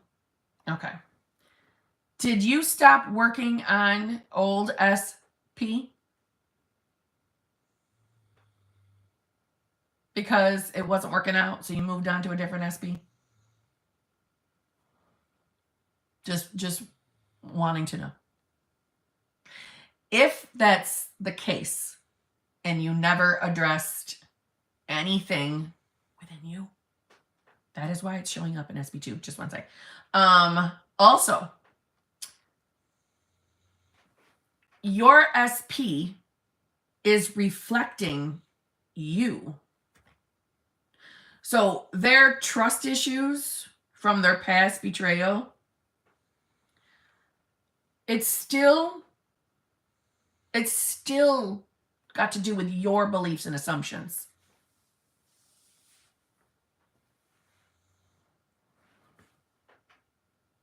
Kim, as soon as I started following what you said regarding SP, I heard from him again. Love it, Alyssa.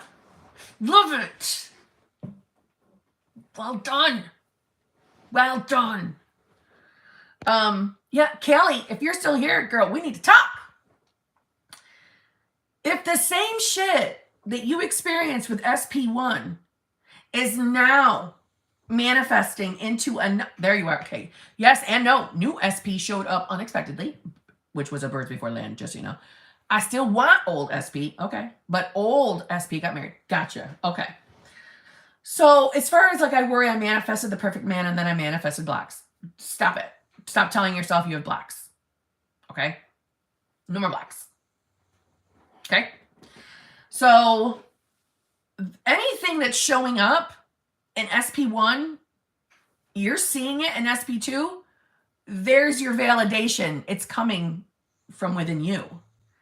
So whatever those things are, these trust issues from a past betrayal, I'm not fucking, I'm not saying that this person ever experienced something that they now have trust issues, but I'm saying it's reflecting to you. So that means there's something going on with you. And maybe it's simply the fear, right? That your relationships, there's always going to be issues with relationships. Every time I find a man that I'm really into, something comes up and blocks it. Something pops up and ruins it. That's all coming from you. And like I said, your validation that what I'm saying is right is because it's happened in more than one SP. There's a thought pattern programming going on with you. You know what I'm saying? So we got to get to the heart of what you're feeling regarding your specific person, other than you think you're manifesting the perfect man and then manifesting blocks. Stop with the blocks. Stop telling yourself. Okay? Stop telling yourself that, okay? Do you know what I mean? No more telling yourself your blocks. You keep telling yourself you have blocks, that's only going to do what? Create blocks. We don't want to do, I don't even like that word block. But I think that you need to sit down with yourself. You need to say some type of affirmation regarding your person, SP2, I suppose. Yes, it's my belief manifesting in both of them, but what can I clear to get rid of that? Sorry.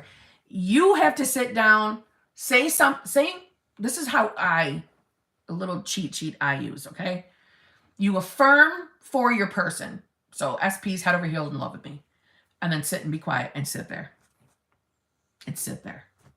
And let your ego start giving you all the reasons why you can't have that SP, why it's never going to work with him. Even if your ego is telling you that that person, well, he's got all these problems, you got to listen and write down what your ego is feeding you. There's your limiting beliefs. So you would start affirming against those. But one thing I would be right off the top affirming for, he is over his past betrayal. He's healed and has forgiven and moved on by his past betrayal. And he has no more trust issues. And then figure out what's going on with your self-concept. That's what I would do. So we nip this in the bud. Stephanie Cornier. Hello. Thank you very much. Love you. Love you. 3 crushes with movement and coffee mornings with SP. Visualization with music is my favorite, and self-concept work. Just affirming for the best love. Will this work? Will it manifest as many options? Thank you very much. That was just like the best one I think I've gotten. It was so well done. So you're getting a shit ton of movement.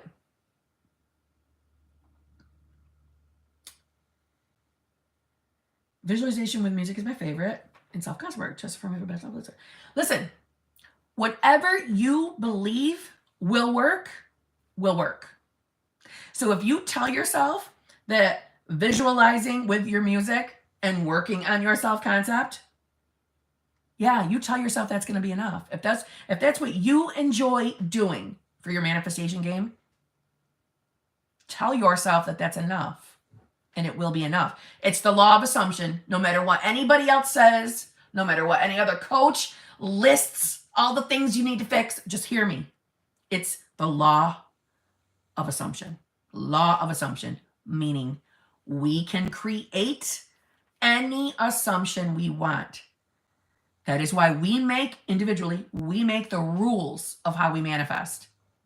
So if those work for you, meaning you enjoy doing them, and they're easy for you to maintain manifestation game, you tell yourself that's enough. Just like I told myself, scripting was enough for me. Me writing anything down in my book was enough for me. And I have manifested everything that I've scripted. So it's your belief around what you're doing that matters. So you tell yourself it's enough, and it will be. Period. Don't question it. Don't doubt it. I'm telling you, it's your belief. It'll work. Okay? But look, listen, clearly it's working because you're getting crazy amounts of movement. It's working. Claire T, thank you very much. Hi, Kim. Thank you for everything. Have a Starbucks. Claire T, thank you so much. That was so nice of you. My God. You guys, thank you so much. I fucking appreciate it. Man, you guys are really good to me. You're good to me every time, but my God. I really appreciate that. Thank you. Denise Kiefer, thank you very much. How do I change my fears and beliefs about losing weight? Fear if I lose weight, it means I am sick with some bad disease or attract the wrong people. Oh, dear. Okay, no. No.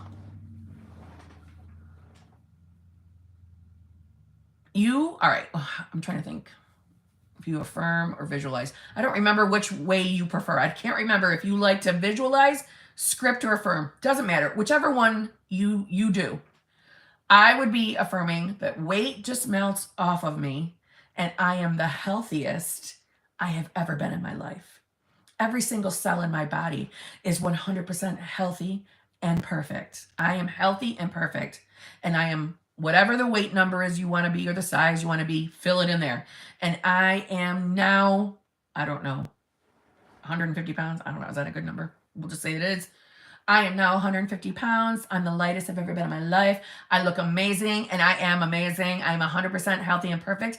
And I only attract safe, nice people in my life. I only bring in safe, nice people in my life. That's the only type of people I encounter now that I look so fucking amazing. But you should know that you're amazing no matter what size, okay?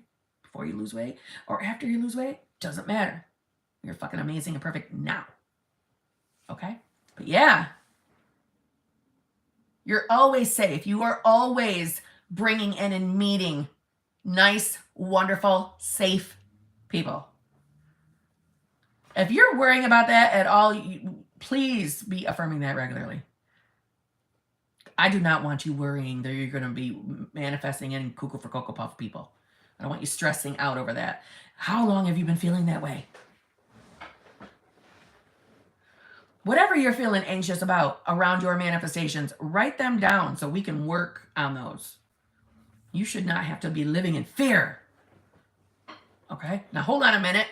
The thing is going to freeze because I got to get out of the screen for a minute. I'll be right back. I got to check something. Freeze on that face? Did it freeze on the face? Because that's what it looked like on my screen. Am I back?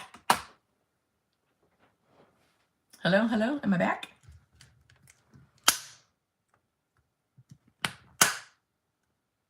Can somebody tell me, am I back? Am I back? Okay, good. Good. All right, so I'm just going to keep going. All right? Okay. I had an emergency coaching call that the person missed their appointment today because of fuckery in the times, you know, Eastern Standard Time thing, whatever. And I told them, like, listen, I can fit you in at such and such time. Which got to write me back and let me know. And I just checked. They haven't let me know. So I'm going to stay on my live stream. Okay. So, am I fucking blurry?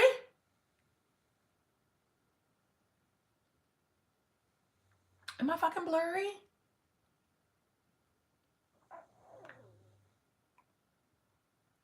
You're drunk. Hawkeyes, are you drinking? Not for me. Not on my end. Okay. Perfect. All right. Owen D. Bruin. Hi, Kim. I'm manifesting an SP and I keep seeing her everywhere I go. I know she likes me, but how do I get her to want to take this to the next level? You should be either affirming, visualizing, or scripting the you two together. You're already together. It's not about you having to affirm that she takes the action for you two to be together. You don't have to do that. You just affirm that you two are in a, happy, loving, fulfilling relationship now. And then she'll be inspired to take action. You know what I'm saying? That's all you need to do. And obviously, you know that you're worthy and deserving of this sassy, sexy, loving relationship too, right? Someone said beer? I don't drink beer. I don't like beer. It tastes like fucking shit. I like alcohol. Okay, Owen, did it answer you? Okay, Autumn, thank you very much. Your video yesterday was amazing. Thank you. Thank you. You're welcome. Can't wait for your success story video and also to get coaching with you. Well, I can't wait either, Autumn. It'll be fun. It'll be fucking exciting. And I know I got to do the success stories video. I know. I have so many collected that I just haven't sat down and recorded. I will, though. I will. What's that? Wait. You must have the beer make with what? Oh, you must have the beer make with shitfuckery land water. Oh my God, you're fucking funny. I drink Japanese beer. What's Japanese beer? Never heard of it. Is there a specific Japanese brand? Where do you buy Japanese beer? Do we sell it here?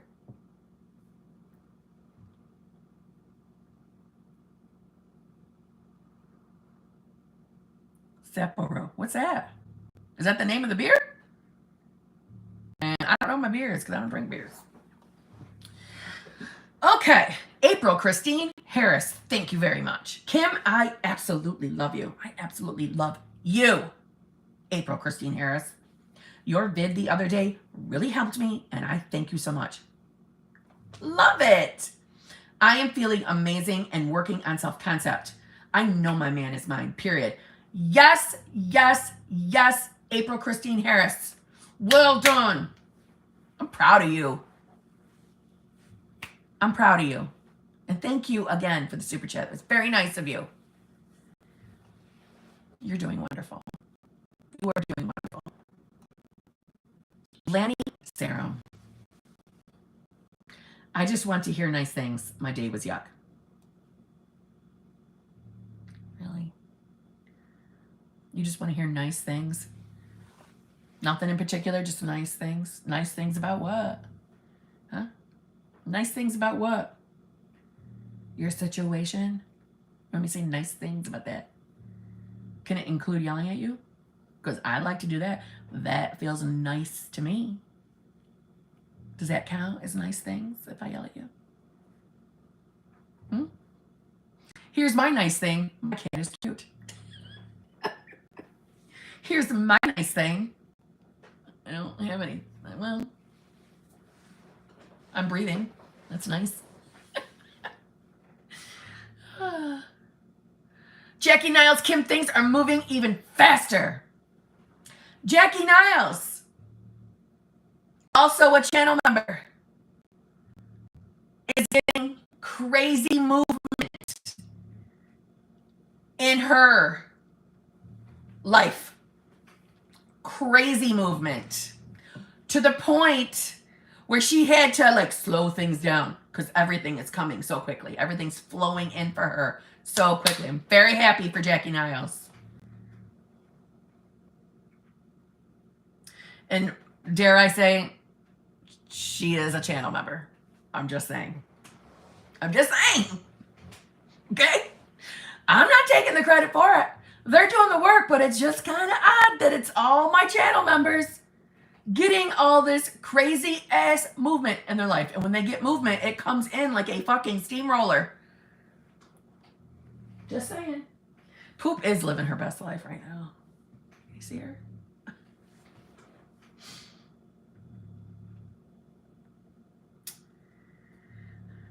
Okay. So Lanny, anything, huh? Well, I'll tell you something nice. I bought a new nail polish. It was nice for me. Do you care about that? It's like a nice pinky purple. How about that? Jesse. Got it at Target. Do you like that color, Brittany? It's called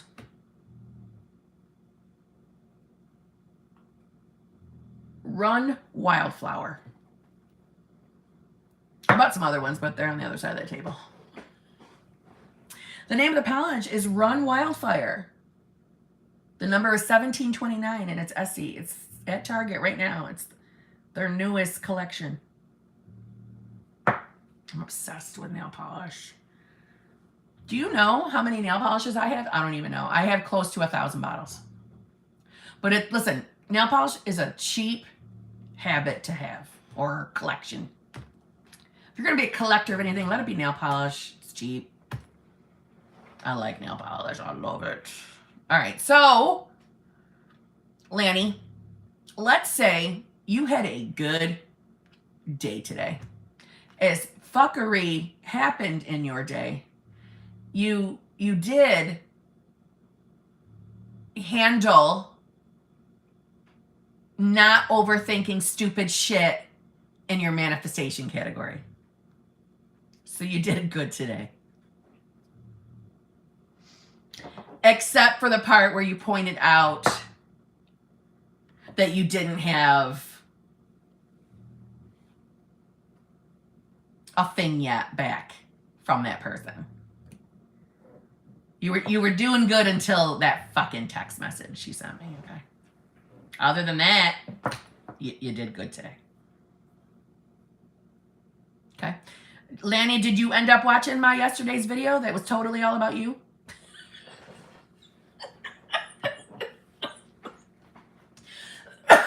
Oh, God. Lanny's the yeah butter. I told her I was changing her name officially to yeah but. Yeah but. Yeah but. Yeah but. Yeah but. Yeah but. Yeah but. Okay? And then she tried to make it all fancy and make it like, yeah, like a French name. No, it's, you're not supposed to like it that I'm calling you yeah but. You're not supposed to like it. Kim, I think you need to rip into me some more about my belief in my SP. Oh, I will. If necessary, I will. The Lutz, I know I have a stupid laugh. I can't help it. I can't help it. Oh my God. All right. Claudia, thank you very much. Have coffee and a croissant. Love you, Kim. I'm new at consciously creating. When you script, you just write affirmations down. Does it have to be the same? Then read them every night. Manifesting SP. Okay. First of all, Claudia, thank you very much. It's very nice of you. Scripting has no rules. Scripting has no rules. Meaning, you may write whatever you want. When I script, I sometimes write affirmations and sometimes I don't. And remember, affirmations do not have to be perfect. Like, I am so happy and grateful now that I have manifested my SP. No. An affirmation is, oh, he's head over heels in love with me. He can't get enough of me. That's an affirmation. I know I'm now living in the reality where I'm getting whatever the fuck I want. That's an affirmation. I look fucking amazing today. That's an affirmation. See what I'm saying? So they can be anything you want. You can write whatever you want. What I do is I write whatever I want to experience, whatever I want to manifest. I write it as if I have it. I prefer to affirm or script in past tense or in present or past. I rarely write in future tense because I like to write them as if I already have them, because in my fucked up mind, it makes me feel like I'm living in the end, living in the land of the wish fulfilled. It's not really called that. I call it that. But you see what I'm saying?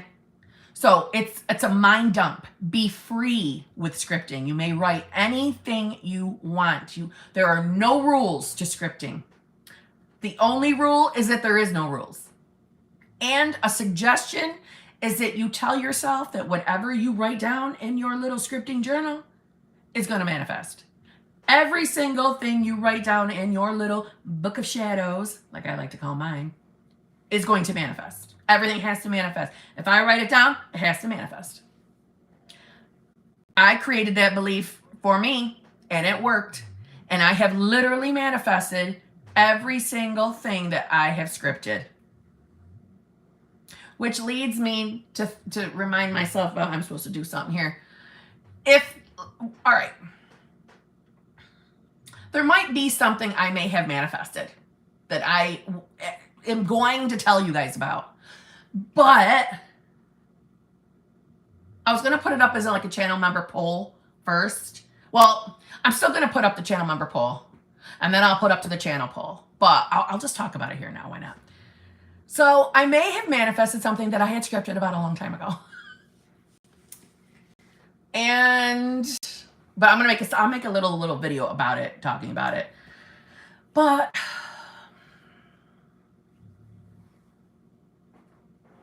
Lanny, tell me the city again. What's the city? So if I was somewhere and you guys could come see me, would you guys want to come see me?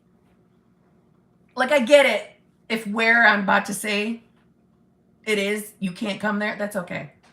But if I was somewhere, would you want to come see me and have a little chit chat with me, baby?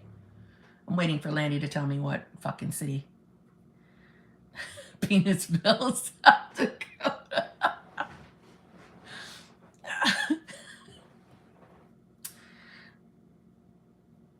Lanny, you are the slowest typer. Come on. Brittany, Goss, that could maybe happen. We'll see. Bitch, tell me. I'm trying. I want to tell you. I'm waiting for her to tell me the fucking place so I can say it right. Holy shit, Lanny.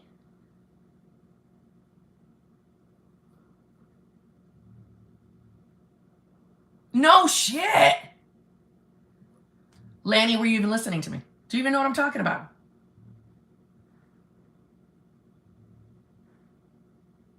This is the worst ever. Lanny, what is the city in August? What's the city? Jesus. Lanny, what city am I going to in August? What's the name of it so I can fucking tell them? Jesus. Charleston. Fuck my life. So anybody live around Charleston or want? I might be there for you to come see me at an event. Because I manifested something kind of cool. Charleston, South Carolina. So listen, I know if some of you live too far away, don't feel bad. That's okay.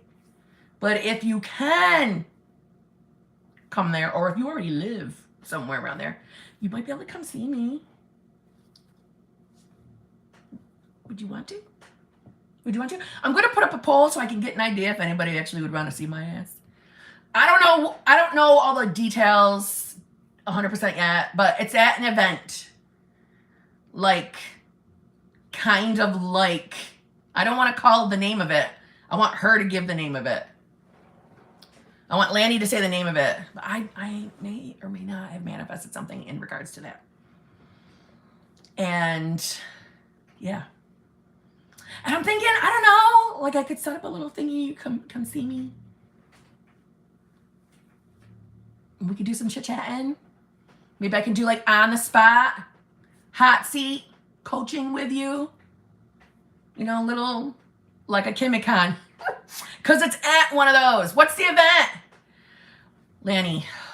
Lanny's fired.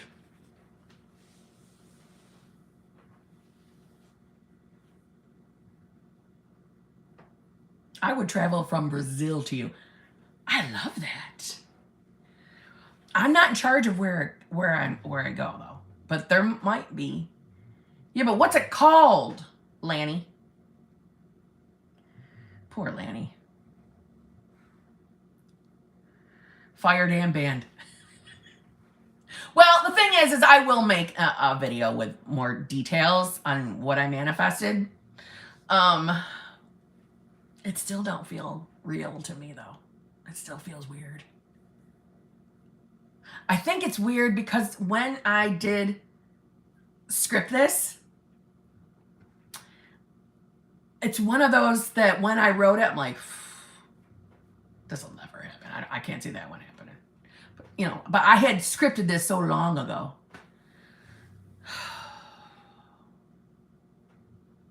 It might not have a proper title right now, and maybe that's why she's not writing it in the comment. Comic-Con! Thank you. I didn't want to say it unless you said it. Okay, so I may have manifested being there. I know, it feels so weird. Yes. Yes. So, would you want to come see me there? Just come and sit and talk to me and say hi. I'll give more details. I'm going to make a thingy. But, I'll put a poll up and let's see. Because if not, no big deal. I don't want to put pressure on anybody. You know me. I'm not the course seller. I'm not the person selling. So it feels weird. But who are you dressing up as, Kimmy? Myself. But yeah, I might be there.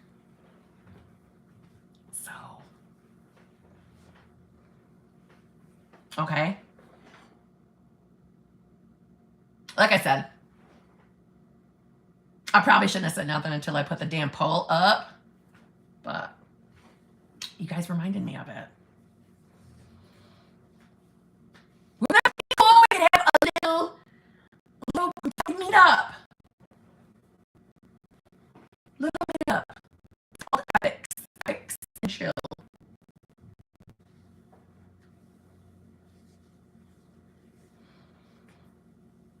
They need a special ticket. Wait, they need a special Kim ticket for people who only care about Kim. I don't have details yet, but we'll figure something out. Well, I'll explain more. We'll give you all the details, but we'll work out something where we get to all meet in person. Wouldn't that be fun?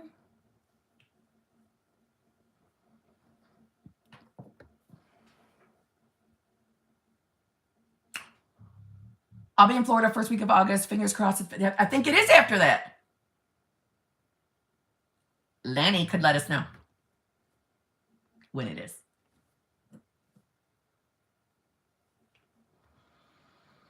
Oh my God, Amy, that would be so much fun.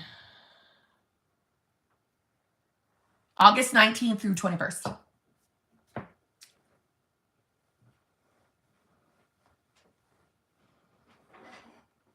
Listen, I would totally be appreciative if even only just one person showed up. I'd be fucking excited, so.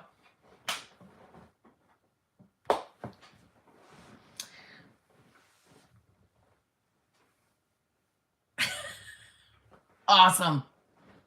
Like I said, I will put up something more official. I was going to put a poll up. Well, Brittany, I'm thinking, Brittany, we'll talk. Not the one in San Diego, the one in Charleston, South Carolina. South Carolina. I will put up more proper details on all of my platforms, but I'm so excited. It does not feel real to me. Let's all meet in Paris. I'm down with that. I don't give a fuck. I would go anywhere, honestly. I should do like a state tour and I'll come see everybody. Wouldn't that be fucking epic? Oh my God. I should do like a drive across the United States thing in my winter rat. I'll come to Ohio and see you, Lisa. Then I'll put up a tent in your front yard and that's where I'll stay instead of a hotel. Mall of America, I'd fucking do that. Yes. Kim World Tour. Yes. You just affirmed it. You're right. Tanya, you live in South Carolina. Oh my God, come see me. Listen, I'm telling you right now, I'm going to be happy and satisfied and content if only one person comes. I don't care. Just to meet some HBICs face to face. You have no idea. I've been dreaming this, okay? I've scripted this. But the Comic-Con connection, I did script. When I scripted it, sincerely didn't think it was ever going to be real. Never going to be real. And then to hear or to be, never mind, I'll give more details, but my mind was blown. But my God, I just want to meet you guys. It'll be fucking amazing. In there like swimwear. Tanya, it's going to be amazing. I cannot fucking wait. You're gonna hang out with me all day, okay? We're gonna have the best day ever. But I'm gonna put, you guys are knowing ahead of time. I'm gonna put a poll up to see the interest, if anybody will wanna come and see my ass. And yeah, and then we'll go from there and get more details. Okay. Yeah, if the interest list is decent, like I said, we'll do like on the spot, fucking like coaching. Come to me, and I'll help you. Right there. Wouldn't that be fun? Wouldn't it just be fun? Yeah, then we can all get manicures and pedicures. I'm down. Yes. I'll come to California.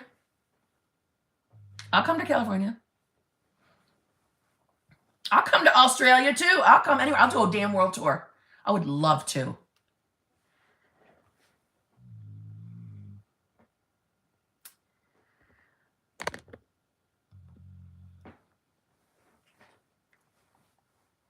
All right. Let me. I did Claudia. I might need to refresh this. Hold on. Any questions about it right now? Ask Lanny. Don't ask me. Ask Lanny.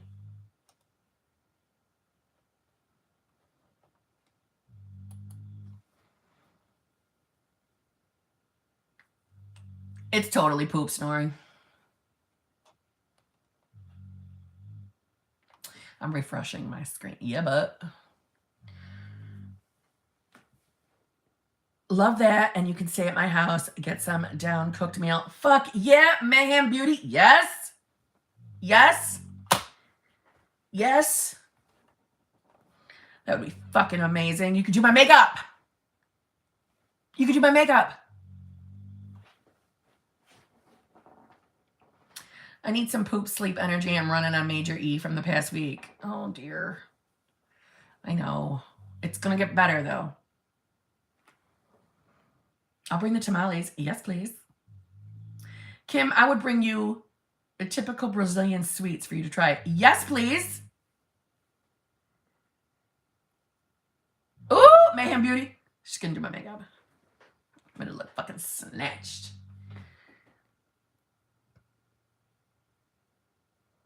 Come to Baltimore, PA. Yeah, I'll come anywhere. I don't give a fuck. I updated you with the news info. You updated me? Did you send me a text?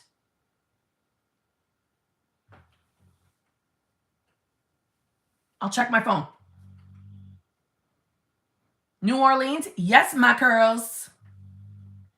My curls, congratulations. Hello, did you see my video where I said congratulations to you from your super chat? Well done.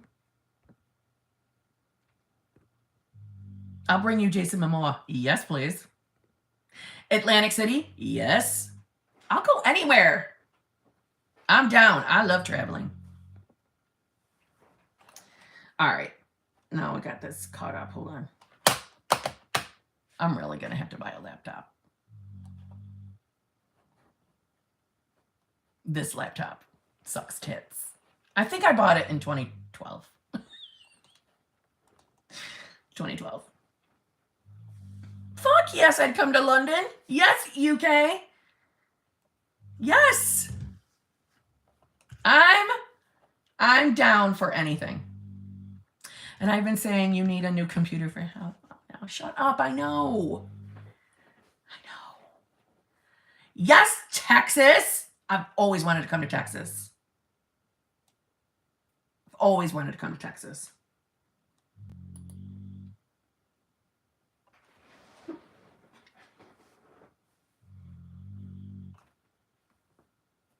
Wait, Endicott by Binghamton. That's where you live? Kevin, you live in New York?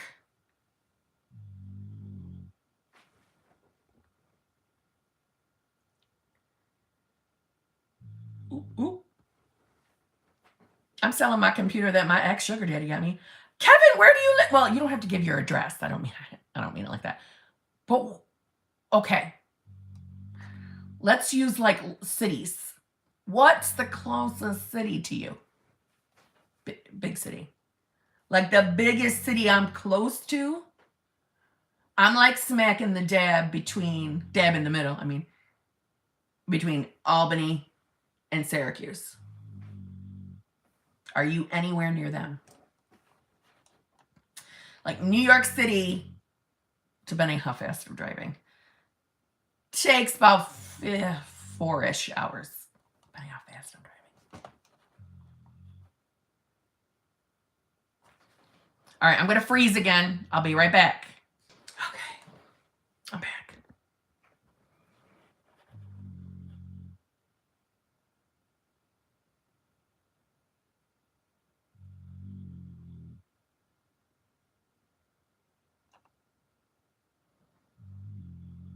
Okay. This is TW. This is the one I'm not supposed to yell. They didn't want me to yell at them for. You're around Binghamton. New York City takes 4 hours. New York City takes 4 hours for me too. I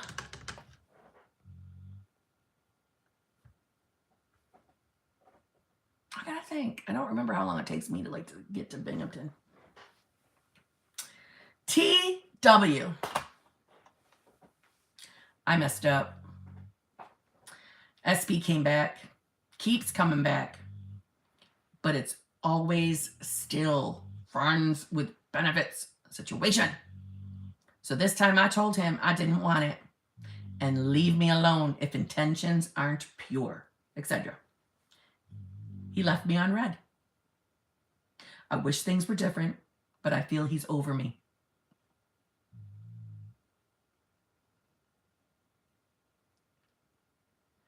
TW, it's because you warned me. Okay? You gave me a warning. I'm not going to be too hard on you. Okay? Not going to be too hard on you. I want to yell at you. I want to tell you how this is an F 10 million gazillion Midases.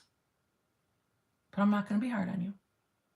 I want to tell you that you're banned from the 3D, but I'm not going to, because you warned me ahead of time that I was going to have to yell at you. You did not fucking mess up. How do you figure you mess up? You put a fucking boundary down? That's you messing up? No. He left you on red. He left you on red because he was shocked as fuck. He was shocked as fuck that you put a boundary down. Period. That's it. That's it. Now you are going to get on your self-concept. You're going to get on your self-concept. Whatever is brewing within you. Whatever's brewing within you that is manifesting the shit. But one thing that has to go is you seeing him as someone who only wants friends with benefits. You've got to let that go. I know that's not easy. But you thinking he's over you now? He ain't over you. Whose reality is this? Whose reality is this? He does not have free will. He doesn't have free will. Why are you giving him free will?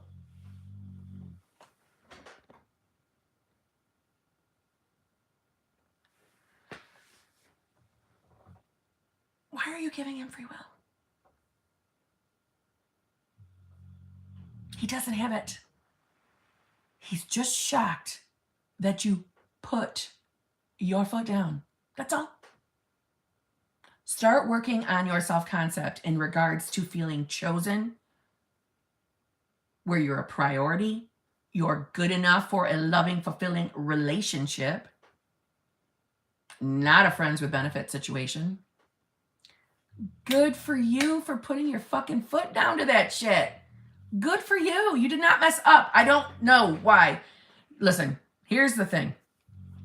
Most people in friends with benefits situations, most people don't want to be in that scenario. But they're afraid to stop giving into it because they're afraid that they're going to lose that person. That's the fear.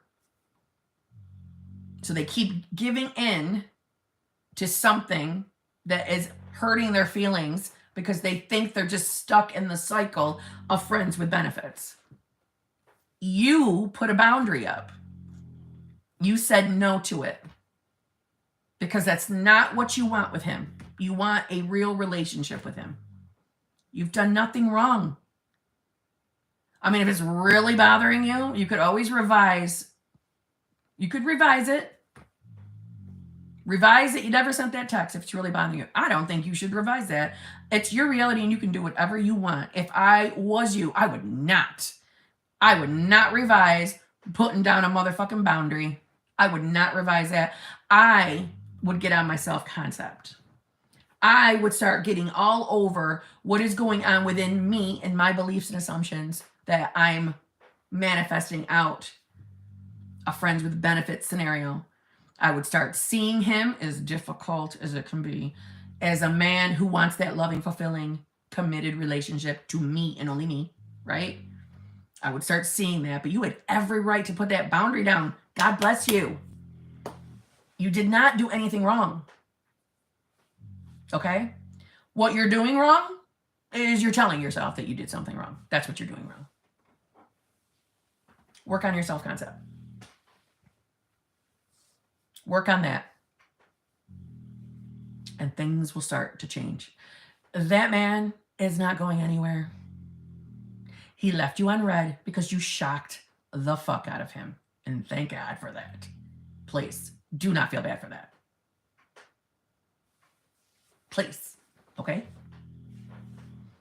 Work on your self-concept. Everything's going to turn around. Now, see, I don't think that was too hard on you. I thought that was pretty easy.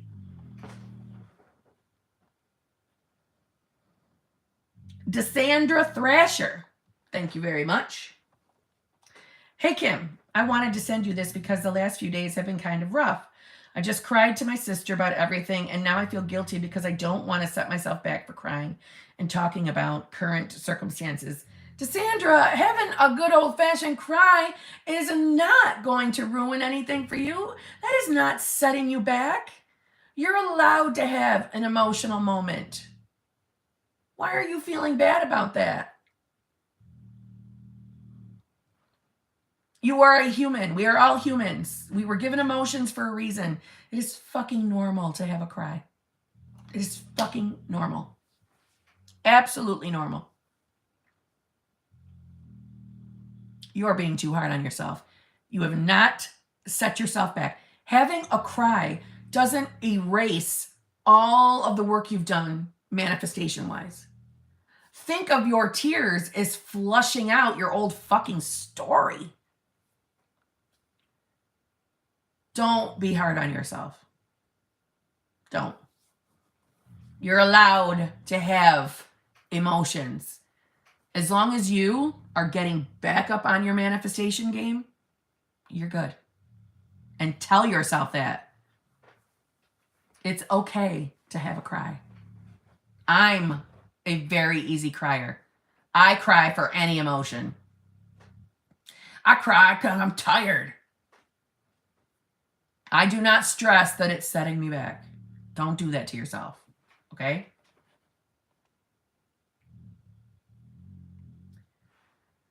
Jen, thank you very much. Is visualizing a proposal messing in the middle? Also, how to overcome checking the 3D when it has still not caught up. Is visualizing the proposal messing with the middle? No. No. Do you mean that you feel like it's messing with the middle because the end goal is to be married? I think you're overthinking it, honestly. No. Visualize your proposal. That's fine. Yeah, marriage is your end goal. You're overthinking it. Messing with the middle, to me, is when we're putting out unnecessary fires instead of staying on the end goal. Meaning, you checking on the 3D and being upset that it hasn't caught up yet.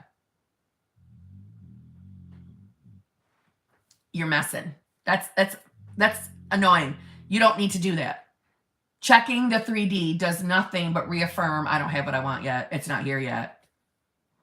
But messing with the middle is when, for example, say you've been manifesting marriage with your SP and you've had some contact with SP and you guys have been like, we'll say like daily daily texting each other, and then he goes 1 to 2 days saying, or not texting you, and then you stop focusing on your end goal, and you start worrying, he contacts me constantly, he contacts me constantly, he contacts me constantly, because you're fearing that now you're not going to get your end goal, because what you're seeing in the 3D looks like it's in the wrong direction of your manifestation. Now you're going to go fucking focus on that, and you're putting out the fire while giving up on your end. That's messing with the middle. So don't overthink it. I heard someone say visualizing proposal is manipulating the unknown, so I got confused. This is the... See, unfortunately, law of assumption is a fucking trend right now, unfortunately. Unfortunately, it's a trend. So we have a lot of people who don't know what the fuck they're talking about and acting like they're manifestation coaches. And they teach dumb shit like that. So, no. You visualize your proposal. You're allowed to dream about how wonderful your proposal would be. Please. No. There is a thing of not trying to control the how your manifestation comes, but you visualizing the proposal to help you stay in the end, living from the end, seeing from the end, visualizing your goals for marriage is not fucking anything up. Visualize your fucking proposal. So much misinformation out there. There really is. If visualizing the proposal makes you believe that you're manifesting your end goal of being married, that's the only thing that matters. It's your belief around what you're doing on your manifestation game. That matters. Courtney Renee, thank you very much. When manifesting SP, does living in the end mean I should act like I'm already in a relationship with SP, meaning no dating while waiting? No. No. Living in the end simply really means you're in the knowing. You know you're going to have your manifestation. You're not sweating it. You're not worrying about it. You're living in the end. You already believe it's existing, meaning like created in multiple reality. It's already done. It's yours. It's a done deal. You've planted the seed, and now you're just waiting for your manifestation, your flower, to grow. You're living in the end of the having of your desire. But does that mean while you're waiting for the plant to grow, the seed to grow, the manifestation to show up, your job is to keep your mindset in the knowing that that manifestation is yours, it's done, it's coming. But living in the 3D, you don't have to fake being in a relationship. And if there's other BBLs or other people in your reality that you want to have fun with, go have fun. Live your life. Your manifestation will come. Period. Have fun. This, literally, people do this all the time. So no. Have fun. I will be honest with you that when I was on my second solo vacation and I was in the midst of manifesting my man back, a BBL, so another SP showed up, and I attempted to entertain that SP, meaning I tried to have fun, And for me, and it might just be my personality, I could not keep going on with SP2, because SP2 or the BBL, all that person did was remind me I wasn't with my SP. So for me, I found it difficult. But there are plenty of people that do not find it difficult while they're waiting for their manifestation to show up. But they're in the knowing that it's going to come, that it's theirs, it's done. But going out on a date, having fun, doing things like, no, have fun, do it. Just some people, I guess, aren't cut out for it. I don't think I was cut out for it. For me, but, I don't know. Who knows? Maybe if it had been when I was initially manifesting, maybe I would have reacted differently. And it also probably was the solo vacation was so fresh. I was so brokenhearted. I just wanted my man back That person was just the reminder that I wasn't with him. So for me, it didn't work out. But I tried to entertain it. But no, have fun. Have fun. Shay, is it Shay Lang? Lang? Not sure how to say your last name, so sorry. Okay, thank you, and I love you so much, Kim. I love you so much. I've had so many men tell me they don't feel good enough for me. I just talked about this earlier. How do I go about manifesting SPs and commitment? I've never been in a relationship or committed to. Kind of sad. Well, it's okay, because you're going to change that. You're now living in the reality where you are getting the committed relationship you desire. You're now living in that reality right now. And you tell yourself that you are now the version of yourself that has a kick-ass self-concept, and you have men knocking down your door for you to have a loving, fulfilling relationship with. Good night, Lisa. Happy Easter. So what I would do is this. Listen, if you've had multiple men feel that they're not good enough, that's usually stemming something within us. Yeah, I say usually, but no, it is. It's something within us. I've seen it where the belief is actually you don't feel good enough, and it can manifest out. I know that sounds wonky, but I've seen it.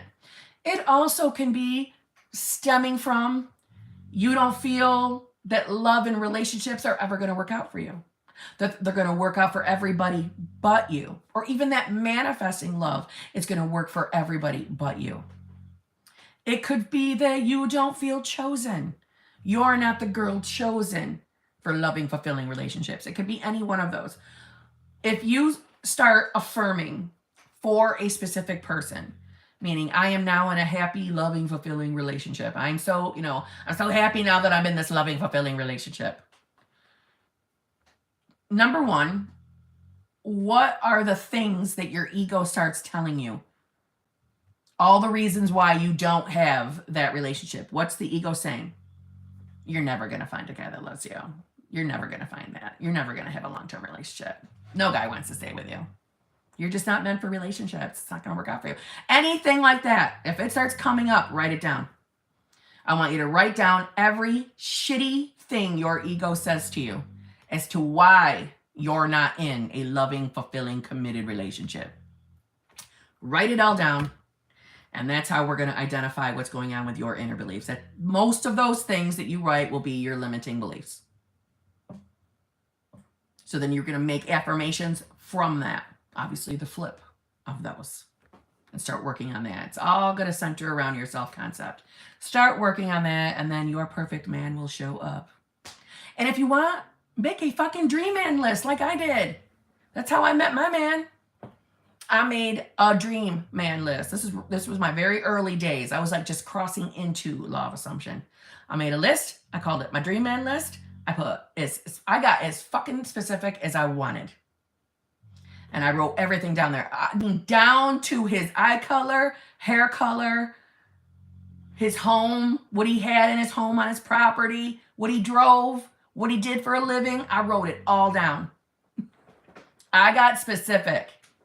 So feel free to get specific. You don't have to affirm every fucking one of these things you write down. You're just going to write it down, title the list. I titled mine, my dream man list.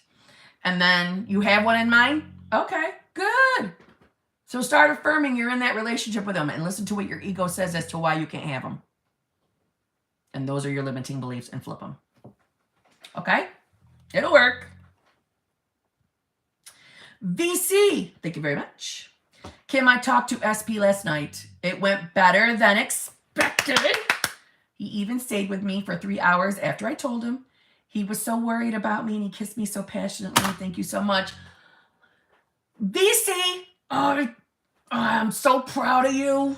If you're still here listening, I am so proud of you. Well done. Well done. And look how that worked out for you. Good girl. I am very proud of you. Well done, VC. Well done, VC. Everybody remember VC from channel membership Tuesday night? Well done, VC. I'm so fucking proud of you. And if you're watching this on replay, I want you to hear this. I am so fucking proud of you. Well done. Look how that worked out for you. You keep working on that self-concept, and that man's going to keep showing up that way. Well done. And everything else is going to work out. Everything else is going to be okay. Everything else is going to work out for you. Everything always works out for you. Everything from your health-related matters to that damn relationship to your future career.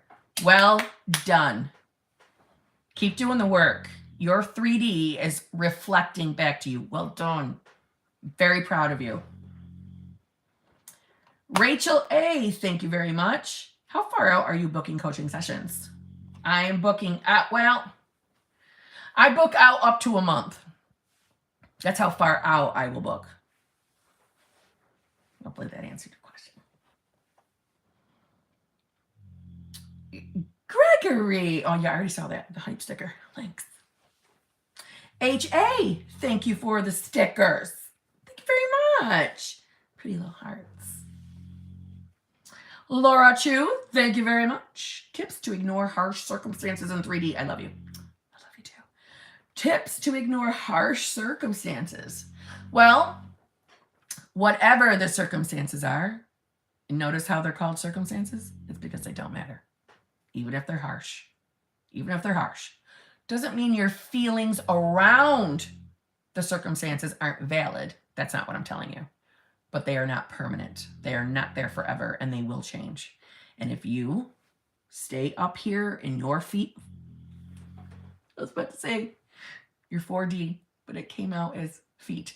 Stay up here in your 4D, and it will begin to project out, and that circumstance will fade away. It will. So if you're being triggered by it, don't try to fight against it by flipping every single shitty thought that comes up. Don't, because they're just going to keep coming at you. Allow yourself to have your emotions. Allow yourself to feel what you're feeling regarding this scenario. But you remind yourself that it's not permanent. It's a fucking circumstance. And whatever it is a product of your old thinking and nothing more. And whatever it is, I hope that you are currently on a manifestation game so that we are bringing in the things that we do want. Remind yourself of past manifestations so you know that you have the power to create into your 3D and you can change anything. Nothing is permanent. Circumstances don't matter. Yes, Deluxe. Circumstances never fucking matter. Thank you, Brittany Goss. I see that. She's had much longer lives than this before. Haha, she's dedicated. Thank you. And I have, Sasha. I've had some long lives. This is nothing. This is nothing. This is nothing. Well, I told you why I'm here. I was supposed to have a coaching call. I emailed her. Well, here's the circumstance. Well, let's just talk about it. I fucking was supposed to have an emergency phone coaching session. Because of the time differences, there was an issue with the original appointment. So I sent an email saying, hey, I can do it at this time or tomorrow at this time. Let me know. So remember the first time I left the live tonight and I froze and I left? That was me running to check the email to see if she had written me back yet. I had not received an email back, so I came back live. Remember when I left the second time? I just wanted to double check. She had emailed me after it. So, I tried. There's video proof that I went to go check that fucking email. Damn. So, I don't know what I'm going to do now, but I'll worry about that after. If you're watching, you saw me leave. I went to go check. You saw me leave twice. Okay?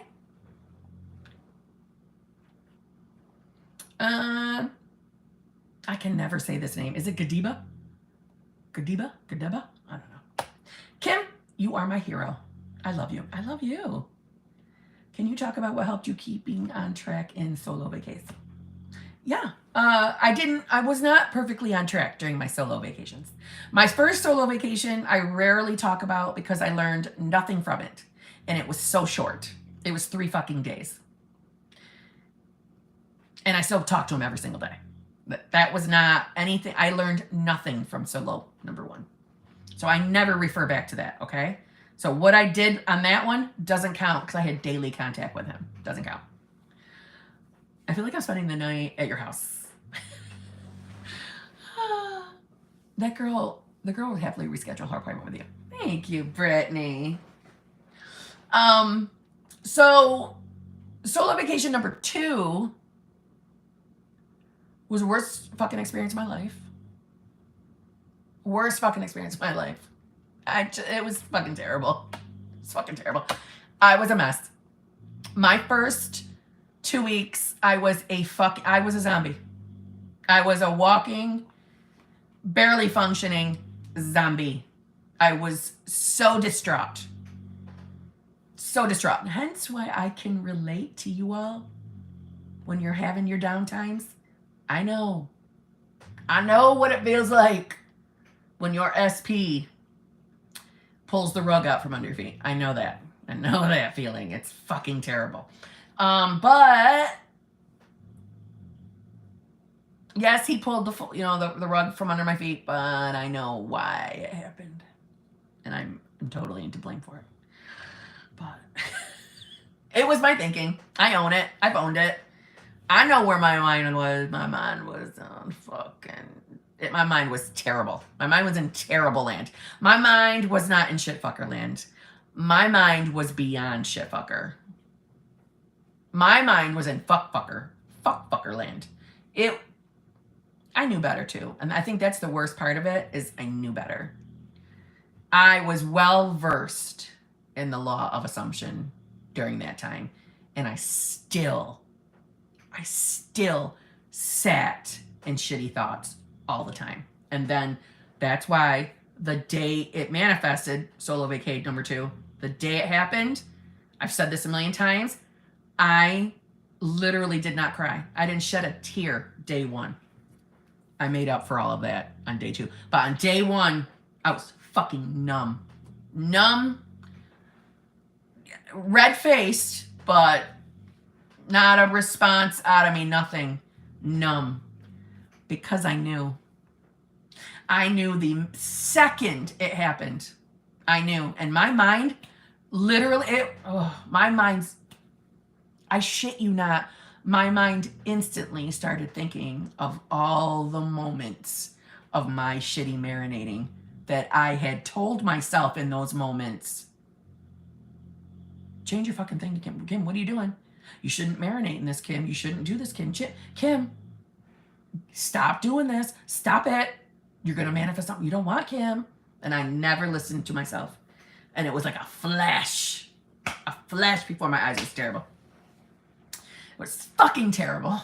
It was terrible. So my first 2 weeks, I was not this, law of assumption, manifestation coach, just having, I was so on top of my game. I wasn't triggered. I was perfect. No, fuck that. I was a hot fucking mess express. I was a mess. I was crying every fucking day. If I heard a love song while I was at the motherfucking grocery store, I would start fucking crying. Not kidding. I would burst into tears anywhere. I didn't want to function.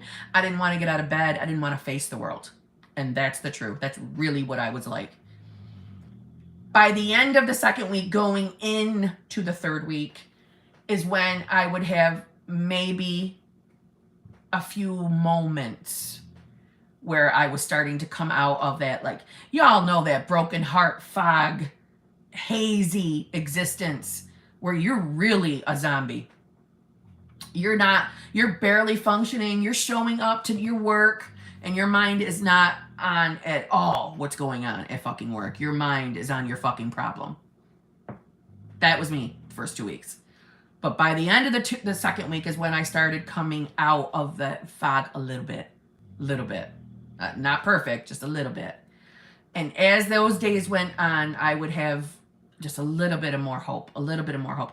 And I would say it was at the end of that second week as I was coming out of the haze. But like when I say just coming out a little bit, that means that I was still crying often. Okay. My knowing feeling did come back. It wasn't perfect.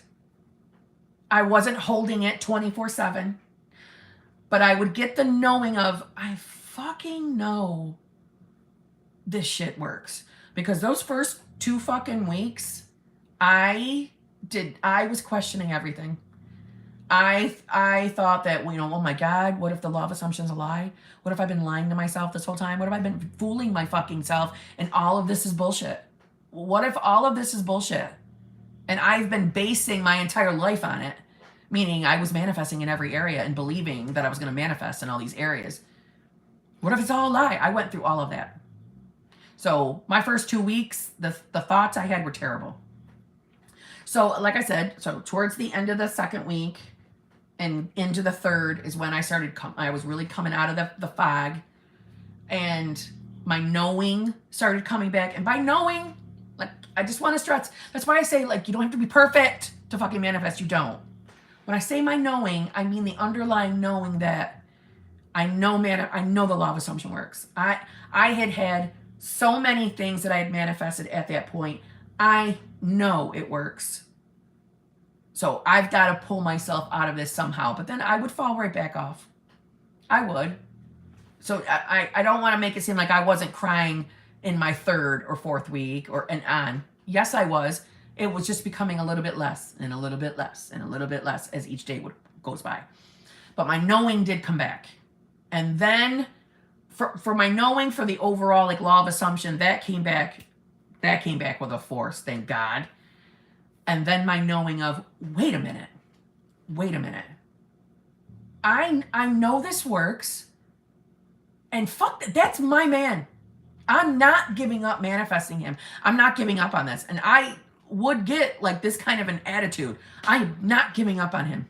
That is my fucking man. I have the right to choose who I want to be with. And I don't want to hear another person tell me, well, there's somebody else better out there for you. Obviously, anybody who wasn't the law of assumption were the only people talking to me like that. But I was so closed-mouthed about my situation too. But anybody at work who dared, I think I've said this before, I would snap at people. But like people who loved me, I'm saying like, you know, family members, you know, there's somebody else out there for you. I don't want anybody else. I don't want to hear this or something better. I want this. It's this. It's because I choose this. He's my fucking man. It's my fucking man. I'm choosing it. I have never in my life have I given my heart to someone. No, I can't be wrong. This can't be wrong. I can't be wrong. And I went into that, like, is it denial? Refusal? I got there. I wasn't having it. I started getting back into that. No, fuck this. I'm not staying in this situation. I'm not. I don't give a fuck what this 3D is telling me.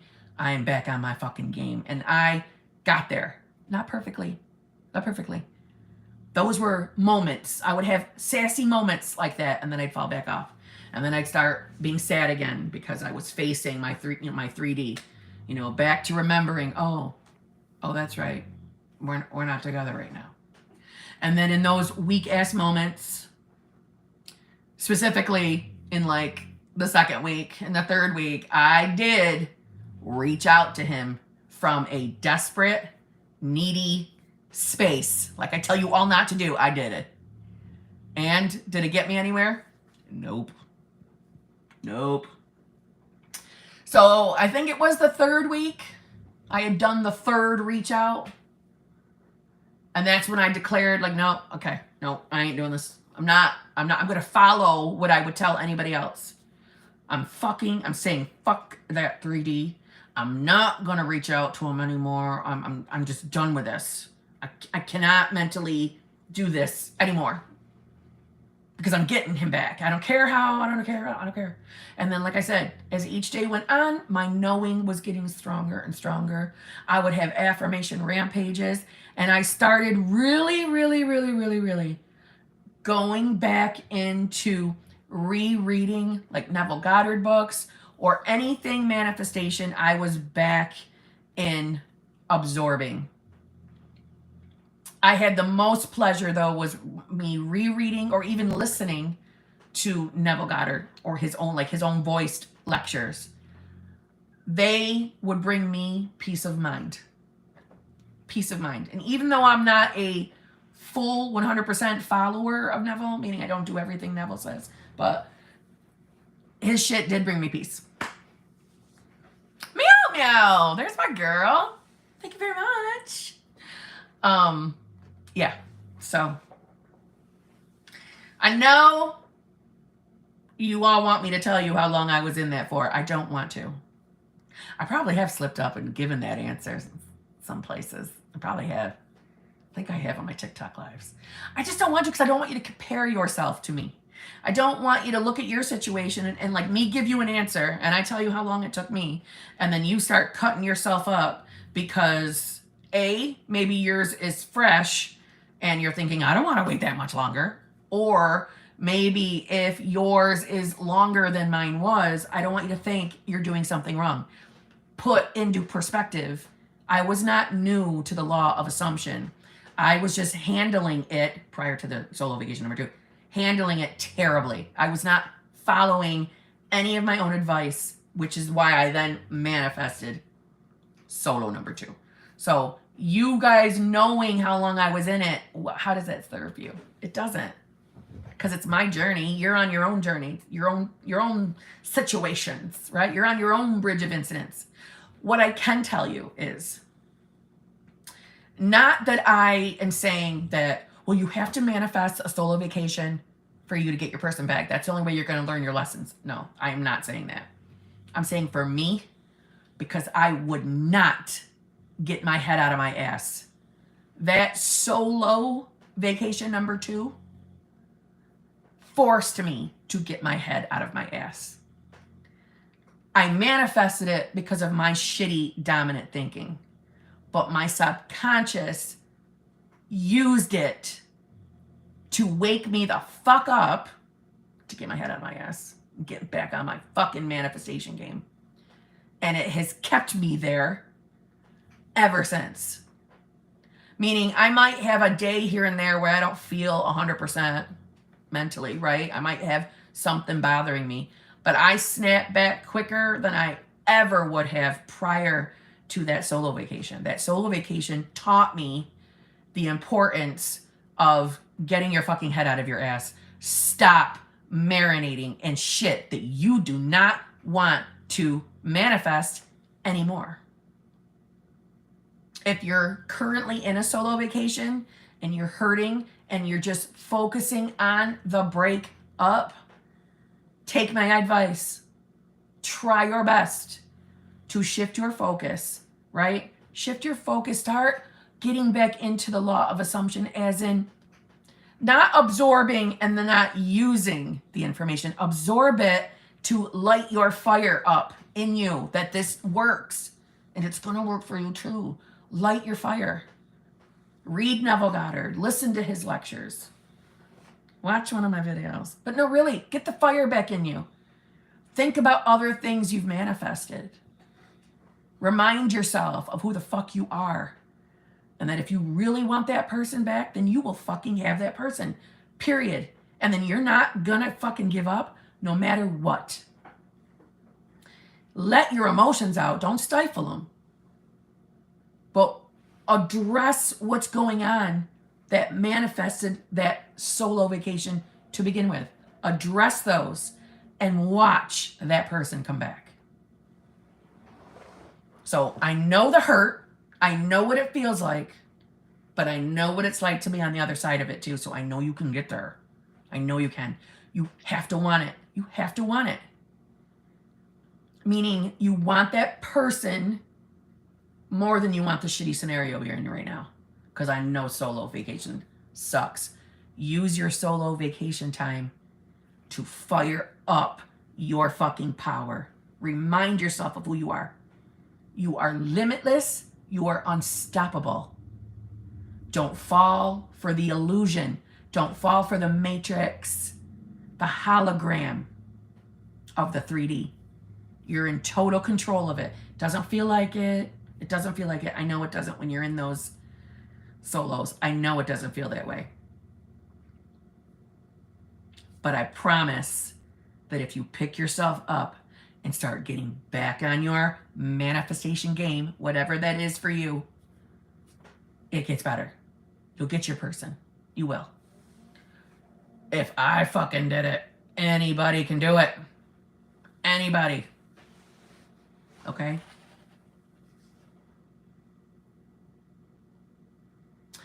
Leslie Gonzalez, thank you very much.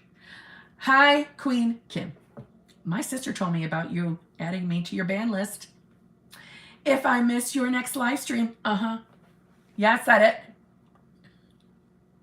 What are your top 3 to 5 tips to successfully manifest an SP? Love you. My 3 to 5 tips. Oh, and Leslie, yes, I will ban you if you miss another one of my live streams. Yeah. You should have never told me that you guys were twins. Okay? Because I remember. I guess my best tips for manifesting a specific person. The number 1. You're welcome. Godiba? I don't know if I'm ever saying it right. Leslie, you're still here. Good. I will fucking ban you. You make sure you come to my live streams. Okay? I'm watching. I'm watching for you and your sister. Okay? Fuck the 3D. Don't fall for the illusion of the 3D.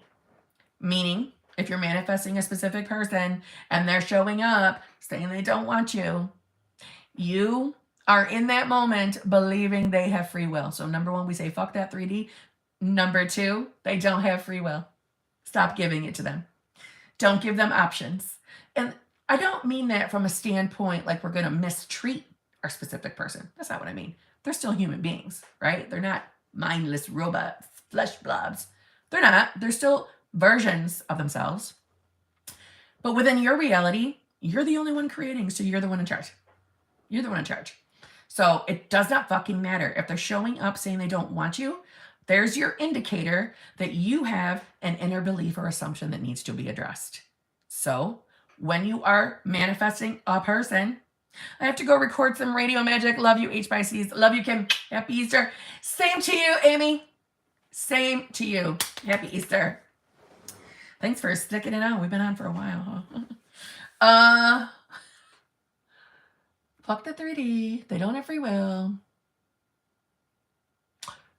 Whatever you're affirming for with your person, whatever your ego is telling you for reasons why you cannot have that person, there's your indicator of what you need to work on within your own inner beliefs and assumptions. Do that. And really don't stress that 3D. Never look at the 3D like it's permanent. And get into that knowing stage. Try to. You doing your daily manifestation game will get you to that knowing stage. But the knowing stage is like the skeleton key to manifesting. The knowing. The knowing that manifestation, the law of assumption, is real. Whatever your desire is done the minute you desire it. It's yours. You get yourself into the headspace that you know it's yours. You know it's done. That's the skeleton key. Honestly. Okay. Those are my 3.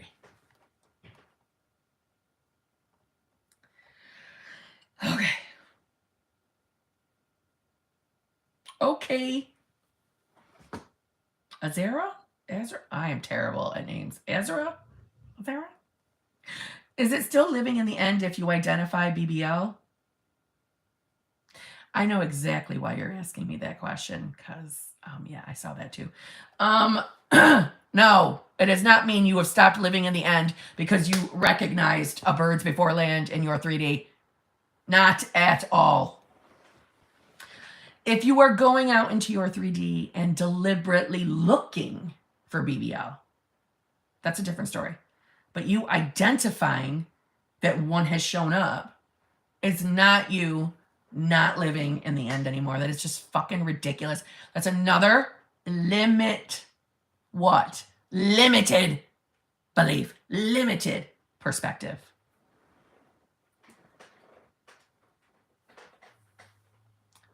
It's okay if you recognize you've got a fucking BBL in your goddamn 3D. And to think otherwise is cuckoo for Cocoa Puffs. Limited. Limited. My God. Oh, it's so frustrating. Do you need content? You need video content? Okay. Neville Goddard's written a bunch of shit. Go get something from there. Stop coming up with horse shit. Stop coming up with horseshit to make a video so you think you're making that one video that's going to set you apart from the rest. When it's limited horseshit, it's an issue. Recognizing BBL does not mean you're no longer living in the end because you're seeing something in the 3D and you're acknowledging it. Okay? Honestly, no. You are safe to recognize that a BBL is here. SP keeps sending me love songs and is being extra flirty. He's told me he wishes he met me first instead of 3P and also told me to pray for us to be together, which I do via manifesting thoughts. Yeah, Cass Ann, you've got some major movement there. It's fucking wonderful.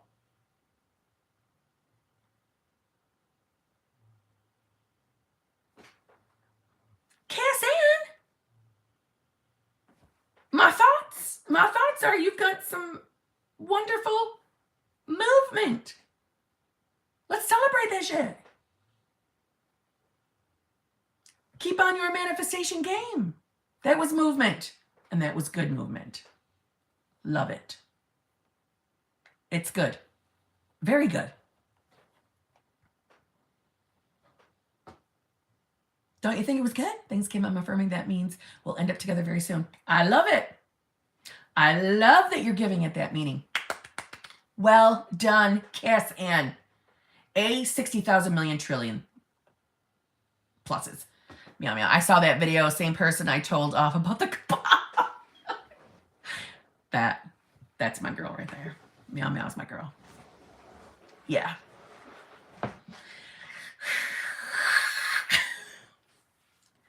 I get it. I get it. I get it. I get it. You need content. I do. I do understand that. But don't put out limiting beliefs. How are you going to tell someone that if they recognize they have BBL in their 3D, that means they're no longer living from the end?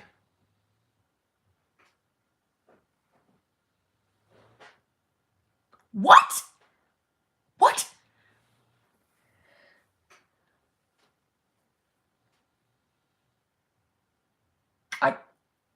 I can't. I can't. Where?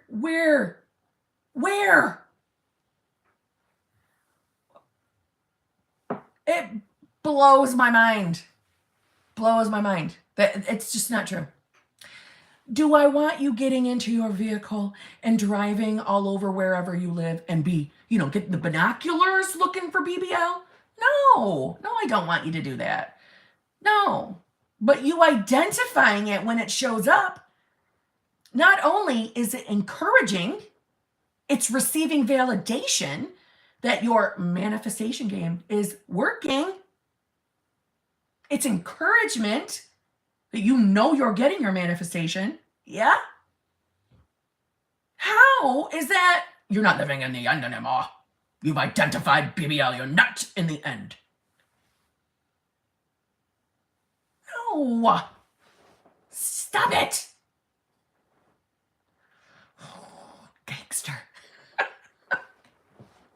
My reality, my rules, in my mind, I can't mess up my manifestations, and that's the fucking right attitude, Gina B. Well done. Well done. There is always BBL. Sometimes we see it and sometimes we don't. I love that you were on this long. It really helps me. Aww. And I love you, makeup queen. Thank you for a great live. Wait, this is the first I caught in real time. Love it. Sweet dreams, everyone. I'll catch the rest tomorrow. Love it, Summer. Love it. I love the Darth Vader voice. Love it. Is seeing the type of car she drives all the time BBL? Yes, because I never used to see it. Yes, Robert. Yes, Robert. Okay. Moon. Thank you very much for the fucking sticker. Thank you very much. Angel Ping. Thank you very much. Hi, Kim. Since I have focused on my mental diets, I am keep seeing my SP's friends everywhere whenever I go out, but not my SP. Is this BBL? Yes, it is, Angel. Yes, it is. It is BBL. And you enjoy that BBL, and you enjoy that you identified that it was BBL. Well done. Well done. Fab Lane Jules, thank you very much. In my feelings a little tonight, 50th birthday in 3 hours. Fab Lane, are you still here? Happy birthday. Happy birthday. Are you still here? This time last year, SP and I were booed up together in a jacuzzi in a hotel. I know he's mine though. Okay, so you're having a little sadness. You're having a little sadness because of a memory from last year. And listen, you are here. Good, good, good. Okay, listen. You're feeling a little, you're doing some reminiscing from the past, yes? So I get it if you're in the midst of manifesting your SP right now, okay? But this birthday, although I know it's your 50th, so it's special, and it is special, so happy birthday.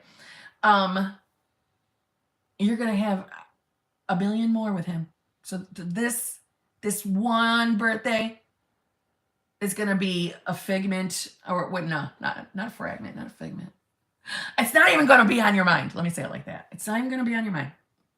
You're going to have a million more with him. Okay? So I get it though. You're missing your person. When I missed my person during my solo, I was heavy into the inner conversations. When I missed just his physical body, just missed him. Not doubting that I could manifest him, just missed him. I would do inner conversations because we're all still connected, right? We're all connected. So have an inner conversation with him. Ping his mind. Ping him. Ping him. I keep saying that, but I just hope I'm not creating a setback thinking about it. Don't do that to yourself. Do not be hard on yourself. You're always doing everything right. Everything always works out for you. Good night, Gina. My bed is calling me. Good night, everyone. Good night. Everything's always working out for you. You're always doing everything right. You're always on the right path to your manifestation. Having an emotional moment, an emotional evening over your scenario is not setting you back. Don't be hard on yourself. Don't beat yourself up. It's your damn birthday. Okay? Your person will be back. You're not setting yourself back. Chelsea Bones, thank you very much. Hi, Kim. I think my ex is manifesting me because I keep mixing his name with my SP and feel numb towards him. Wait. Oh, my ex. Okay. I'm like, what? Okay. Keep mixing his name with my SP and feel numb towards him. I didn't even like my ex, but now I kind of do. Okay. Let me say this, Chelsea Bones. You can choose to believe that your ex is manifesting you, but no one is manifesting anything in your reality except for you. It's just you. It's just you. So if you want to believe that perhaps he's manifesting you in his reality, believe it. I think it's interesting that you're starting to catch feelings for him. Okay. Catching little feelings. But the more you keep thinking he's manifesting me, that's why he's on my mind, I'm starting to make something. It's you believing that that's causing that. It's your belief around that the symptoms are working. It's your reality. You're it. But if it makes you feel good, I think that he's manifesting you, then relish in that. But the truth is, your reality. You're the one manifesting. I manifested a dolphin. Jesus. Sarah. I feel numb towards him. I didn't even like my ex, but now I kind of do. So, are you still having feelings for SP? Have fun with both. Have fun.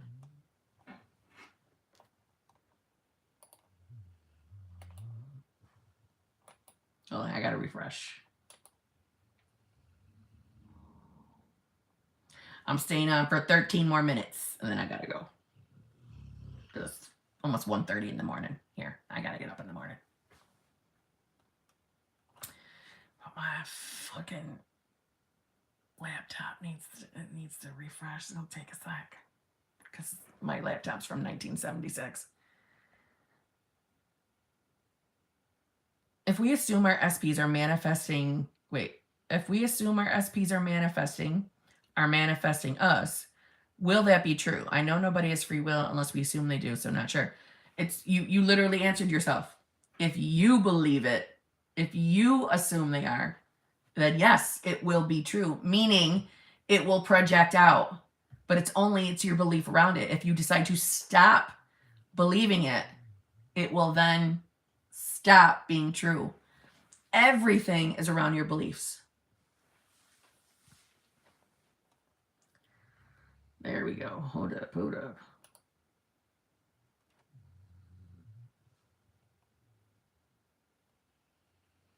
Okay. HA, thank you very much. It was a blank super chat though. HA, it was blank. Did you have a question? Nico Conver, thank you very much. Kim, I decline a spot for my kid to a school. I picked another school, but now I want them to go to the one I declined. What to do? Remember, I checked SP Facebook because I thought I saw him. I think it was him, part 1. If it was him, and how come my mind didn't instantly register it's him?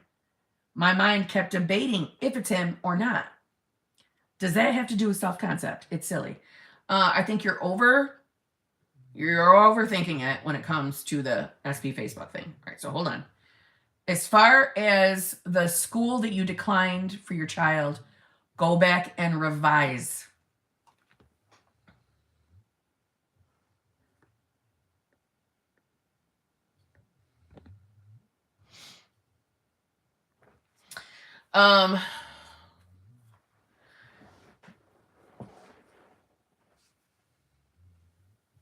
Thank you, Meow Meow.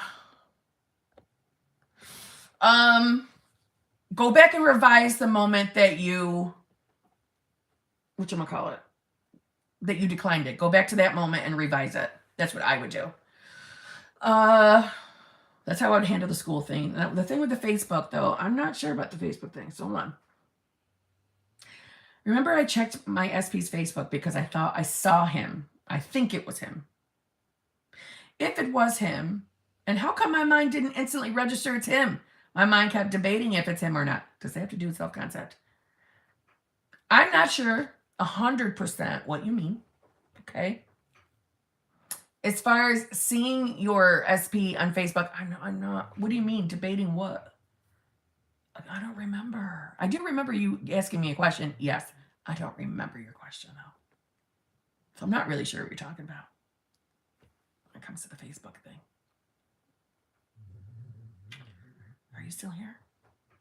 Are you still awake with me? Maybe you could clarify in the little comment section because I ain't got a fucking clue what you're talking about. I'm gonna be honest. Sorry. It's late where I am. I've been up a really long time. So maybe it's just me and I'm just not registering what you're saying, but I don't get it. I don't get what you're asking me. I don't think you not recognizing your SP or knowing for sure it was your SP on Facebook, I don't necessarily think that's self-concept related. But if I had more details about what you're talking about, maybe I could help you better.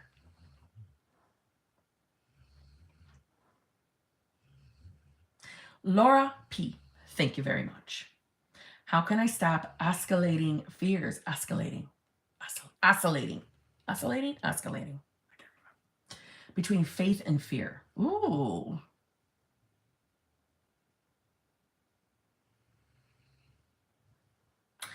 So I'm assuming you mean like 1 minute you are having faith in the law of assumption, faith that you're going to be able to manifest anything you're trying to manifest. And then in the next moment, oscillating. Duck him. All right. Sometimes I'm slow, but I get it sometimes. Okay. And then in the next minute, you're thinking, oh my God, I don't think I'm going to be able to do this. I don't think this is going to be able to manifest. So you're going back and forth, like hot and cold behavior, hot and cold 3D. So, oh, MC, welcome. Welcome. And thank you for joining my fellowship. Welcome. Well, it's like this. Because I know you, like you and I have had some combos. You know you have manifested. You know you've manifested many things.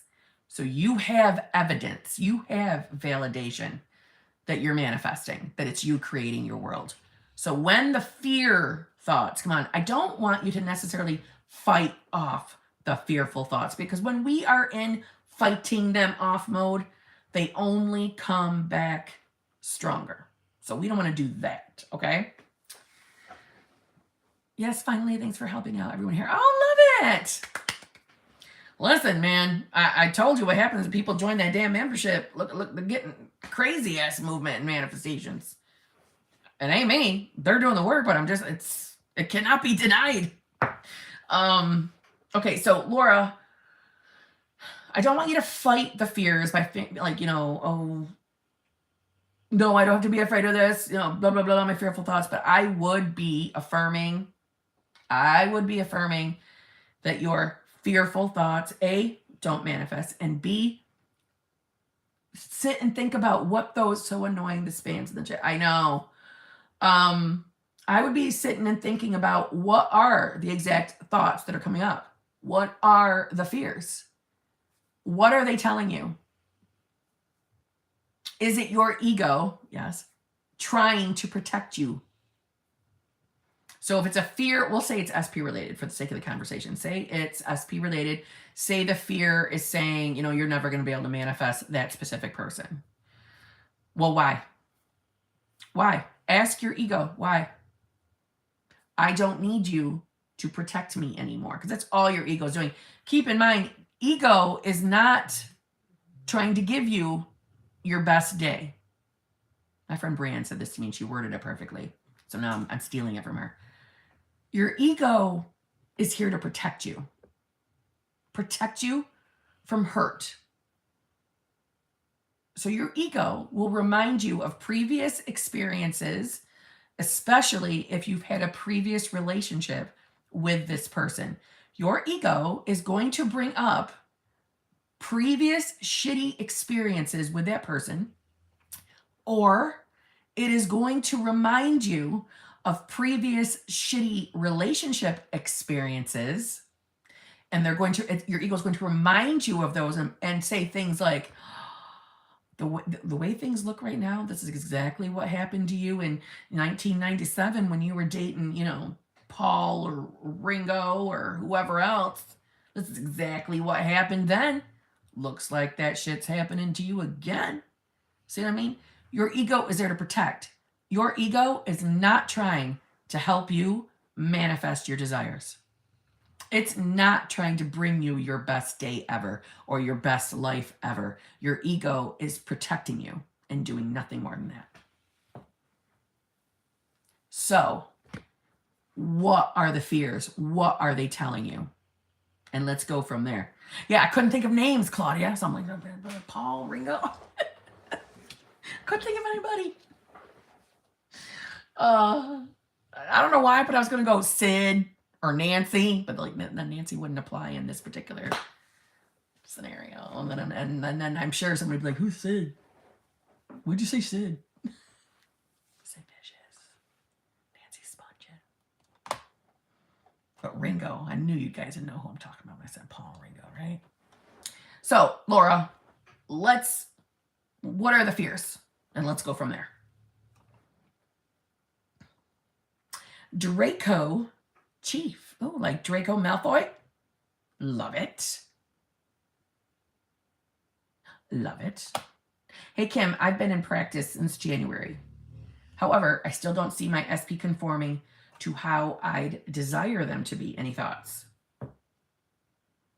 Okay, so by in practice, I think you mean, or you're trying to tell me that's when you're starting your manifestation game and your SP is not conforming to how you desire them to be. Okay, two things. My ego can kiss my booty. First thoughts are, Lego your ego. That just made me want one. That just made me want a fucking ego. Lego my ego, and I want one now. I want a waffle. Robert. Okay,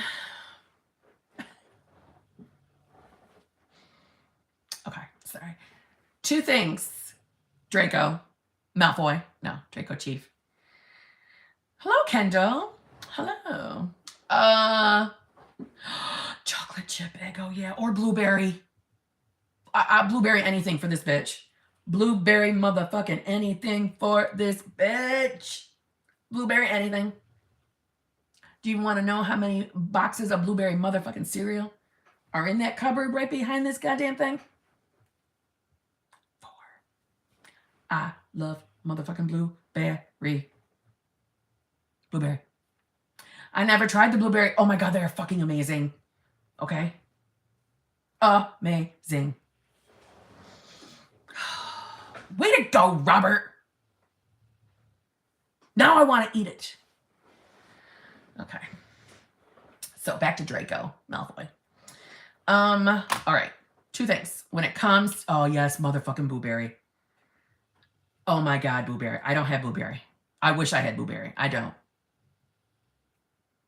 Ringo is very close to my SP's name. Hello. Almost BBL. All right.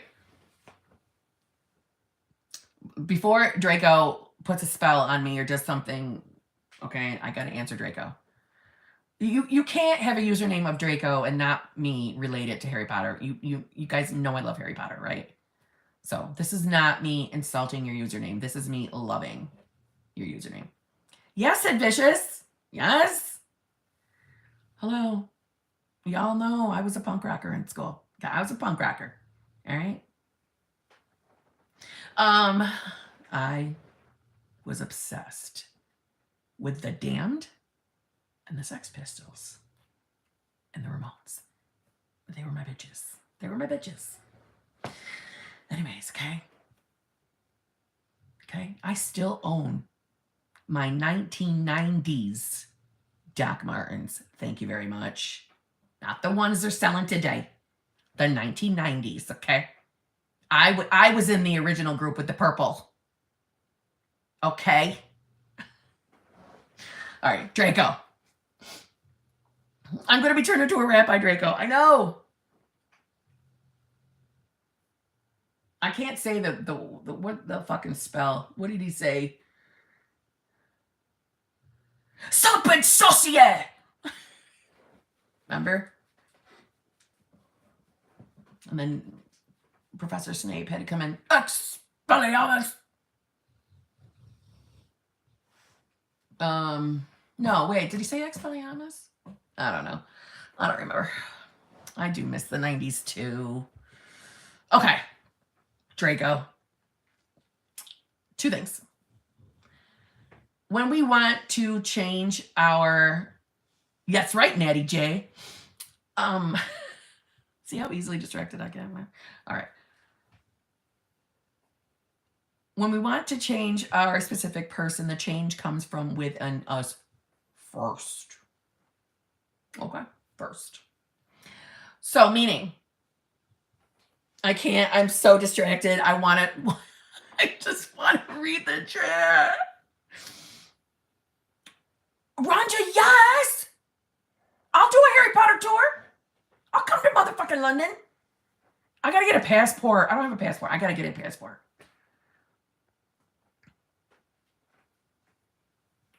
Apollo, you love The Damned too? More that I was, yeah, I was. Listen, yeah, I was a punk rocker, okay? I know I need to dig out my old photos, and I will. I keep saying I will. I'm still not fully unpacked in this fucking bitch. I'm not. There are a pile of boxes right behind this little camera right here. 1, 2, 3, 4 boxes sitting on my kitchen table. I don't even have a kitchen table. It's filled with shit. So I'm not even fully fucking, fuck yeah. No, I'm serious, and I will take you up on that. I will come there, and you will give me that goddamn tour. All right? So, yeah, back to, yeah, The Damned, Dave Vanian.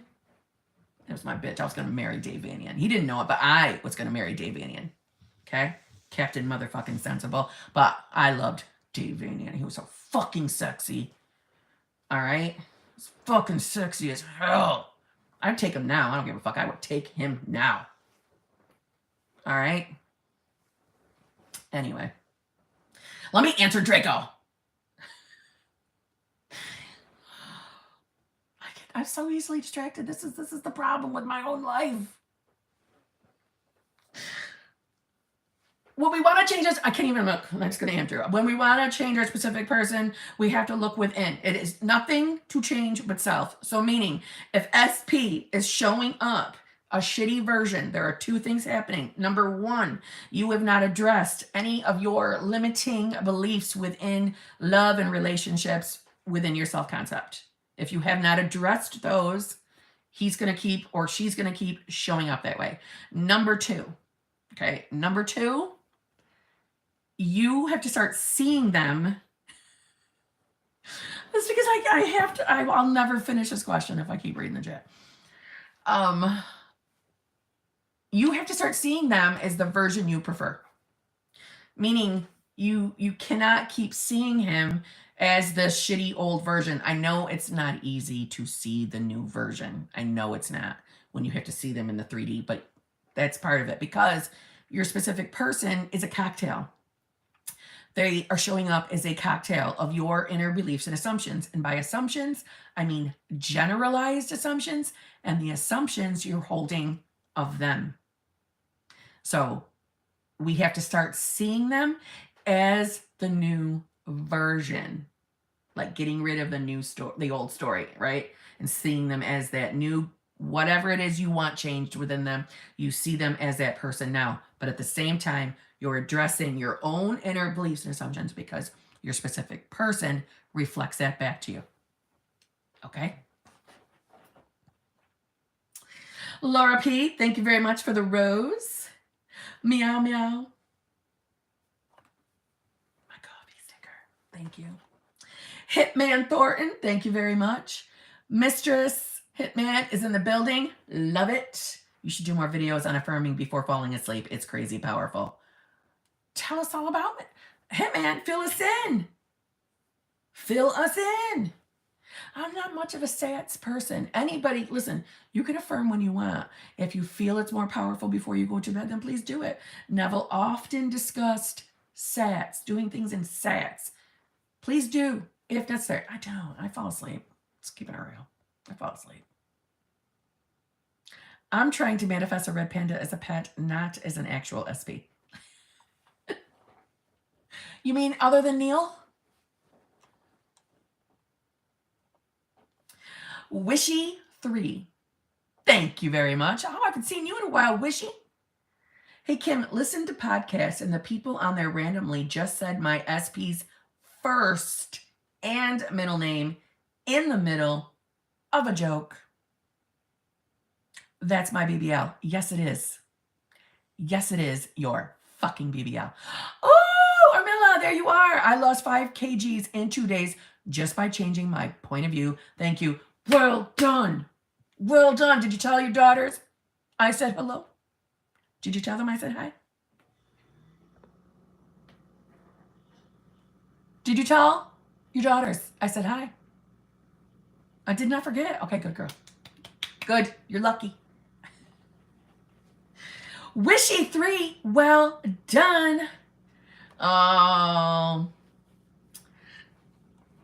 that's so sweet. Yeah, that's fucking cool. The first and the middle, hello. Yes, major BBL. Shan Pandian, thank you very much. Is there a way to know if our SP is thinking of us? Every single time you affirm, visualize, script, interconversate, yes, they are thinking of you. I tend to get flashes of our good moments together come to my mind just out of nowhere. Like I am not deliberately thinking of him, but the scenes come to me, usually good moments. That is fabulous. That is wonderful, Shan Pandian. But you see, we are not separate from our specific persons. We are not separate. We are all connected. You are connected to me. We're all connected. So every time that you're affirming, visualizing, interconversating, they get a ping. That's how I like to think of it. Is it really like a pinging sound? I doubt it. I just like to say it that way. But it's like ping. And then you are on their mind. So yeah. And the fact that you're getting old memories coming up and they're good ones, that's wonderful. If you want to give it the meaning that every time one of those wonderful memories pop up, that it means your person's thinking about you, give it that meaning. You're allowed to give the meaning to anything in your reality. Give it that meaning. Give it the meaning that every single time one of those memories pops up, it means you're closer and closer to your manifestation. Boom, done. Okay, holy shit, I think I'm done. Wait a minute. Let me refresh it one more time.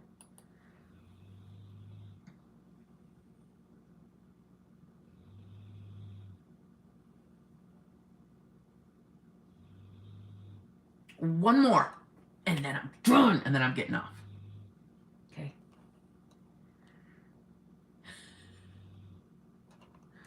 Hold on. Look at the sticker. I love that it's a peach.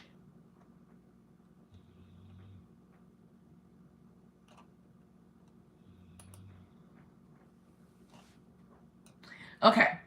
Carla Killian, thank you so much. Good night, Jen.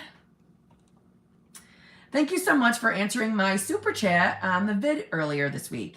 Very helpful, and your inner combos helped me get back in contact with SP. Love you. Well done. Well done, Carla Killian. You're back in fucking contact. Well done. Well done. Congratulations. Stay on your manifestation game. Stay on that manifestation game. And things will flow right along between you and your SP. Well done. I'm very happy for you. I'm very proud of you. Well done, Carla Killian. And Wishy, thank you for my sticker. I hate to see you go, but I love to watch you leave. What does that? Oh, watch you leave. What does that mean when you say that to me? Does that mean you're glad that I leave?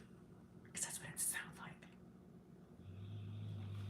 Unless you mean you like to watch my ass when I leave, which that's fine. I'm fine with that.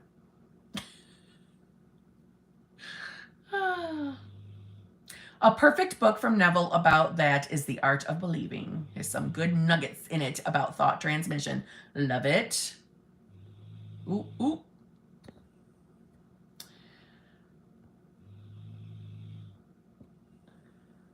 I booked a gig 2 days after affirming before I fell asleep.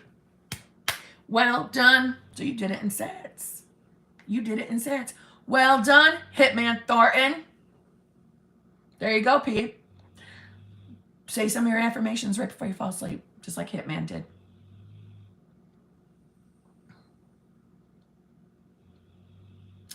I'm currently at work halfway across the world from you, and I just found you a couple days ago, but I'm obsessed with your vibe. I'm obsessed with your vibe. Thank you very much. I appreciate that. Ooh, why do I keep hitting things here?